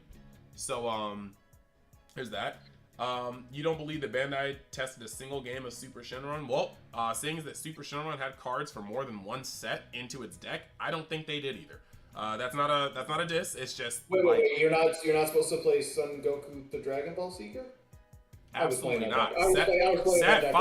Set 5 is supposed to be played with set 5. Clearly, that's all that's supposed to happen. We talked about battering. Question: do people feel that Gamma requires a good pilot to win, or do we feel like the deck is far too linear? I personally, when it comes to Gamma, I feel like there's a benchmark. Gamma's gonna do the same thing to a certain level, but with almost any deck, you have U7 being able to play Frieza and 17. You have U7 be able to get back your secret rare. But it's the intricacies that take the, like, Dark Broly is the perfect example. Anybody could play Dark Broly to a certain degree of success. But when you have a Dark Broly player versus a Dark Broly player, or when you have the time where you get Violent Rays 3 times on turns 3, 4, and 5, only a Dark Broly player with good conceptual knowledge, format awareness, and understanding of the deck is going to be able to play through those Violent Rays and still pilot themselves to a victory. So I think that Gamma does have some training wheels to a degree, but I also think that, like most decks, a skilled player is going to be able to overpower those training wheels, and if you don't know what you're doing, you don't know what you're doing. I played a Gamma Mirror, and shout out to the dude out there. I didn't see Cell all game, but it was back and forth until turn 7. Despite him wiping my board 2 times and me not being able to wipe his board once. So I do feel like in Gamma, you also end up with this spot where any blue deck is all about sequencing defensively and understanding how to use your untap and your, in Gamma's case, your 1-for-1 cards really well. Whether you're using Android 16 a combo, Arrival, or your Heroes Realm of the Gods, knowing those like important hits to take is going to make you a better player, and that's going to be really important. Yeah, I saw a comment real quick that makes me laugh. Eddie said, BLM, if you ban Shrouded, also ban Apex. You know they're not going to hit a secret rare. I don't know. Fu Shrouded should have been banned, but that's... Well, okay. I'm in a weird position. I think Fu serves 2 purposes. Fu was weird. Fu was like, not the Punisher. He's like the mystical, magical Punisher. Like, he was both a boogeyman and a gatekeeper. Like, he closed out games that shouldn't have been closed out. He turned entire boards and hands of effects into 5k combo paperweights, like, and dead cards. Fu was definitely an ignorant card that was probably just well over his lifespan, but at the same time, the moment that Fu got banned, like, his last words were like, now you will see what lies beyond turn 6, and he just died. And then, like, what happened to the format? We were getting all these long games, like heavy control, dude. Like, and so that's where cards, people need to, like, sometimes accept that, like, cards like that are good. And speaking of the scientist Fu, let's look at Cedric's comment. Imagine if they ban Champa. Bro, we should ban Champa. More card design stuff. You know how cool it is that decks like Piccolo, like Super 17, like Red Broly get like exclusive double strike cards? Or you could just run Champa. Champa needs an errata that says if your leader is red, and I'm fine. Or like it's only on your leader. Dude, like here's the thing is that we talked about it. We want color identity and deck variety, and Champa is included in every single deck because your deck is always better, unless you're playing a weird ramp blue deck, for including at least one Champa. Like, that's just not good card design. Yeah, let me see if I can speed through some of these. Let's see, you have a ride, Vasquez. I love it when you arrive. We should actually chill in person sometimes because we, like, 10 years later, we went from chilling every day to seeing each other on occasion, but we grew up. Needs a ban? Oh no, I'm getting to that. You said Gamma is not linear. It's turn 1, 2, 2. Yeah, it doesn't do anything on the first 2 turns, but then it just really starts branching out from there. Fair enough. Turn 4 is also sell. Like, yeah, obviously you have to see it, but like 4, 5, 6 is well, sell. If you don't invest in enough board, I'm not generally going to sell you because you never know how quickly they're gonna remove it when you might need another one. It really depends for me, but I feel what you're saying. You said love my vids. Thank you, Ronan. Love that. Captain Butt Cheeks. That's Foo. Foo was Captain Get 'em. Captain Get their butt cheeks. I know they would never ban Apex, but Apex is Foo for 1 less energy. That's true. It just wasn't generic for every deck. But I mean, you are a seasoned player, and I respect that opinion. Foo can't let you. You can't have a board really when you go into Apex. You have to establish it that turn. Apex, Foo. At least how I feel. That's how I feel. And Apex is obviously insane, but it also still lets you negate. Foo doesn't let you negate, and that's the biggest issue. Yeah, and I will say that right before I dive into the meat and potatoes of your baby hatch question, turn 4 doesn't have to be a 4-drop. Like, turn 4 can be an android, a monkey, and if you need to remove something, you swing with one of your cards and you realm with the gods. Like, there's a lot you can do with 4 energy on their turn. There have been turns where my hand and my board were set up. They haven't, like this weekend, they haven't been able to kill my board, and so my turn 4 has literally been double monkey. Swing out with everything with my energy up, double monkey, pass, and draw another card because I'm just like, I have all the pressure I need on board. You don't have a board. And I'm just going to make sure you cannot kill me next turn. And then just move on. So I feel it. Now, Baby Hatch is weird because Baby Hatch does not win you the game. It just, unless they have a hard counter, it makes sure that you can't lose the game. And that can be snapped and broken, but I don't think Baby Hatch should be banned. I personally feel like the way to get around Baby Hatch is to make blue defenses better and then make a game closer SCR. If we ever get an SCR in blue that hits like Vegeta does in red, you know how much better people are gonna look would be?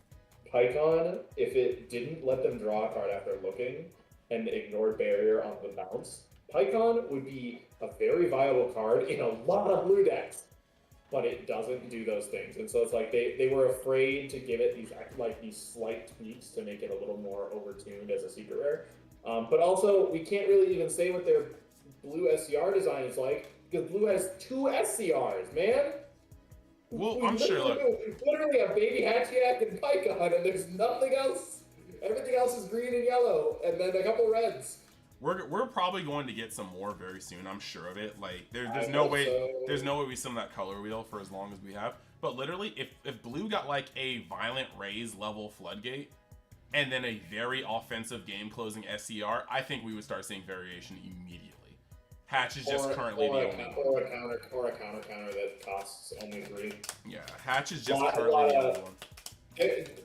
I feel like people like also they don't let game design. They don't think about the game as creatively as maybe some of our card designers do, right? Like we don't even necessarily need it to be like a game closer. It could be like a drop area effect or something like Gohan Piccolo, where it's like this really weird kind of like, oh, in this condition, this card is the best card in your deck. Maybe you have to be a little more skillful while turning it on than Baby Hatchiac or things like that. I did forget about Goku Ooh, and I'm not going to count SSB Vegito. That's literally a red card. He said it's literally a red card? It costs 5 red diffuse! Hey, thank you for subbing, Grim Reaper. I appreciate that. Which, by the way, every single person here should sub to Chris's channel. They should shout out. They should also sub to our team captain on Jonak Joku DMD. Where else they should? I mean, unfortunately, this community is not on Twitter. God, I wish it was.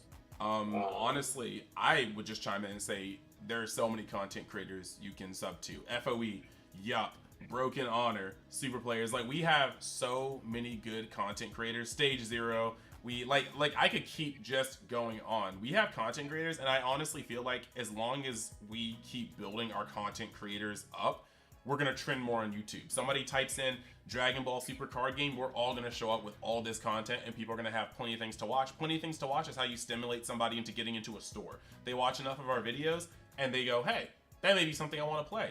They watch enough of our videos that vary on topics. Crossworld, I don't know how I forgot that. Like really, like he's literally the biggest competitive one we have. Like, so it's like legitimately us building ourselves, because Bandai can't advertise this game like they can Digimon and One Piece because Toei are holding the rights to everything. We are some of the best billboards for our game. The bigger we get, Pac-Man too. This dude has super clean stuff. Like, Yeah, Denny, I just said it, Crossworlds. Like, as long as we start building ourselves up and we build each other up, our community is going to keep getting more and more reach. You know, Leonhardt, Pokemon opener, like, dude's the biggest Pokemon content creator on the planet. Bro started opening up Dragon Ball Super cards. Like, we are starting to get seen. And so because of this, like, let's just build each other up. Let's all build each other up. Let me see this. Heroine's I mean, so I think in that same vein, for like the way that our game is, that we have one of the best designed card games solely because of the way that combo system works.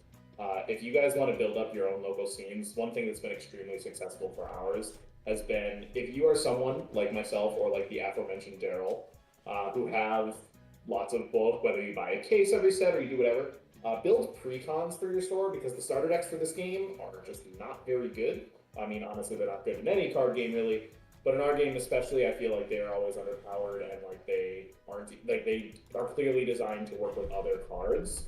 So build pre-cons, right? Have your store sell the pre-con for 15, 20 bucks, whatever it might be. Include 2 SCRs from the archetype. You don't have to give them the full playset, and just give them a playset of the common, uncommon rares. So that way someone can walk into a store, you can ask, what's your favorite character? And they tell you Frieza, and you can pull out the set 1 golden Frieza deck and say this is a control deck, or you can pull out a red Frieza swap deck and say this is an aggro deck. Let them pick, and just let them, you know, join this game in a really fun and interactive way, where they aren't playing red Vegeta mirrors for a year and a half, because that's what people did, because we don't get starter decks frequently enough either. Yeah, I will also say that I think if I can close off this video on 2 things, I think that the game severely needs to explode, not just grow, but explode. Prizing needs to be overhauled, because at the end of the day, prizing will trump almost anything. People will play a bad card game if the prizing is sick. And if our game is just... Yeah, our game is super well constructed, just not very well tested. And so we have the structure to have great amounts of skill translate through practice. We just need a better prize system, or even players are looking at Yu-Gi-Oh! Like, I don't really want to play this game when I can put in the work and get these prizes in this game. And then the second thing is straight up testing. Like, legitimately, we do have one of the best frameworks for a card game ever. Like, I don't consider this any less than like it's really Magic for me, and then after Magic it's like Dragon Ball Super in terms of how the game's constructed. We just need people that test as well as Magic to understand how this game can be balanced and not have these mishaps come out on, like, these overtuned cards, these broken interactions, nor these things that need to get eroded moments after a set, or whole archetypes that flop on release because somebody just didn't pay attention to the fact that Dorman exists and just mises this entire set. So it's things like that. You TikTok your best pulls. Oh, that's heat. UW block SCR count totally leaning heavy on yellow and black. You're not wrong. Vasquez giving me a clean $1.99. Thank you very much, sir. Thank you. I'm just start buying packs off of Vasquez's, like, just donations. And if I pull something broken, I'm just tagging him and giving him all the $1.99. The only pack you can afford with that is Wolfman, bro. Hey, yo, look, pulling a dual chop knob. Every 2 weeks, I have a single pack on Vasquez. Let's see. Pointed out this set, last spoiler. Yeah, Black has. Oh yeah, you did do that, dude. Black has 8 SCRs. See, it's easy to make a Black SCR though, because it's for the most part splashable. And then Blue has 2, Yellow got 5, Red got 4. Yeah, you're not. What was Green? Green got 8. Both the Boos, the Invader's Vow. And then if you count Vegeta, it's half and half. Yeah, my lord. They look. I know you love 21. They are not making a Android 21 SDR. That would have to be like a themed pack. If they make a Fighter Z pack, yeah, I could see it. Well, I mean, here's the thing though, is that it could be if they give us more Gamma support in what's that? The one after Zenkai, I think, is the movie set. We could feasibly get like a big Dragon Ball Heroes blue-green Android support card, because clearly that's where they want androids to stay, because they gave us one cell thing, and then they also gave us Android 16 and that. I don't know. Yeah, if Zenkai Series 1 is not the movie set, then I think they're gonna do with Broly it's the one after. We know it. Yeah, they're gonna put they're probably gonna do what they did with Broly then and put campaign rares. Like, or something, like some sort of cycle of cards. Because remember when we got like those 4 cards from the Broly movie, we got Striving to be the Best for Goku and Vegeta, and then we got Chilai. We got we got the ugly dude. Kikono. Yeah, and so we got those 4 cards. If Zenkai Series 2 is the movie set, we're probably getting like 3. We're probably getting like a color for each card, or a card for each color that has to do with the movie. I'm sure of it. What is this? You've been calling for yellow. An online client would be cool, but the only reason why this sucks is because Toei. Like, legitimately, yeah, Bandai makes the card games and the video games, but Toei holds all the rights. Most of our art is Heroes art. Like, if you scan through Heroes cards in a database, you'll start seeing art pop up over and over again. They let us use the assets. You'll also see that Dragon Ball Super is not localized in Japan, and that probably has a lot to do with Heroes being the primary card game in Japan. And Japan loves competitive TCGs. If they get this game released, more profitable there too, because they play it in gacha games as like part of arcades. Whereas this is a sealed pack, which when you're discussing like profit margins, a sealed pack of cards probably costs them, $1.05 to make.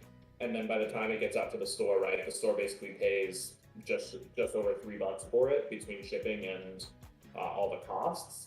So if you're talking about individual cards being thrown in a machine that they can print at any point in the country or right next door, right? Shipping something from China to Japan, not the same machine from China to mainland Minnesota, US for myself. Maryland for you, right? Or Virginia? Yeah, so it's like, as much as I would really, really love to have like an online client, I'm just like looking at like some of these funny things. It's just kind of like, yeah, it just is what it is. But yeah, we're still branching out. If we ever get a Japanese localization of Dragon Ball Super, I think a lot of things are gonna change.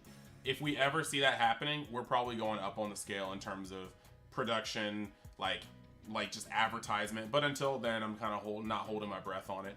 But I do want to say this one's a little longer than normal. We actually had a whole lot of people in here. I think this is the most viewed stream so far. I know a lot of people were looking at that post Philly hype. I've been telling people just show up on the live and we'll talk about it. So we're gonna have a fun time, and then we're gonna have another fun time in next week. Like, we had a fun time now, we're gonna have another time that's good then. I want to thank everybody for coming out and watching. I want to thank Dane for hopping on for the, I was gonna say second half, but now it's like more like the second 3/5 of the stream is good. We're gonna try to keep people rotating. I saw that, like I said, Eddie said that he was interested. See if he's gonna have time, so it'll be really cool to get him on there. I know Giancarlo wants to be on here at some point, so we're gonna have like some guests just lined up, and then we're gonna keep it going. Alistair, if Vami got a freaking card, she'd be a human as Vami, so she'd have that like trash 1000 power, like she a 1000 power 1 cost. Like, it's not like she had hands before she was turned to an android, you know. Let's quit it with the spoilers there, because I'm pretty sure that's a light one. Either way, yeah, I appreciate you having me on. I really hope that I can come back some other time and talk about this game. And especially for those that are unaware, like Chris and I, since we're both on the Joe crew, we're in a special chat, and we come from such different sides of the game as players that it like really creates like really good discussions in terms of like what we think is powerful or the way that you have to deal with things. And I really enjoy getting to hang out and talk, and I hope to really show up again. If you ever want to get on a commentary thing, I think you and I would make a great pair on some sort of event. I definitely think so too. Like, I definitely think so. Thank you for this. Oh, thank you. Yeah, it was fun. We're gonna, like I said, tomorrow we're going to be releasing Amani's top 16 deck list on Gigachooler. Later in the week, we're going to be releasing Daryl's top 4 list with Trunks Vegeta. So we've got content coming up this entire freaking week. I want to point you towards everybody else's stuff. Like, yup, DBS is right. He said our creators put so much love into this game. Like, I know just our videos are doing a lot. Yeah, and everybody's doing their part. Like, go over to yup, DBS, You have a lot of letters in your name, and I'm really tired. I took a nap before the stream started. Go check out yup. Go check out yup. Copy pasta his name into the YouTube thing and just be good. Like, sub there. Crossworld's coming out with heat. You already know Joey puts out just mad content after every single event, so just go there as well. We're going to keep it moving. And together as a community, just the players, the collectors, the content creators, we're all going to do our thing, and we're going to keep our game afloat because the game is still selling. The game is still Bandai's most profitable games, and I can say that with, like, actual... You ever walk into a Target and see packs on the shelves? I don't. I always see the spot for them. Never see the packs. I see Digimon cards chilling. I see holiday packs chilling. It's almost July. What are their holiday packs still in Targets? But Dragon Ball, nah, gone, finito. Oh, God. So it is what it is. And yep, like I said, yep, we can work on it. We can work on it. And thank you, Seti. Thank you, Vasquez. Thank you, Alistair. And yeah, thank you guys for coming. I'm gonna turn this off, and I will see you guys live next week. But I'll see you in extension, like, you know, through these videos all throughout the week. I will talk to you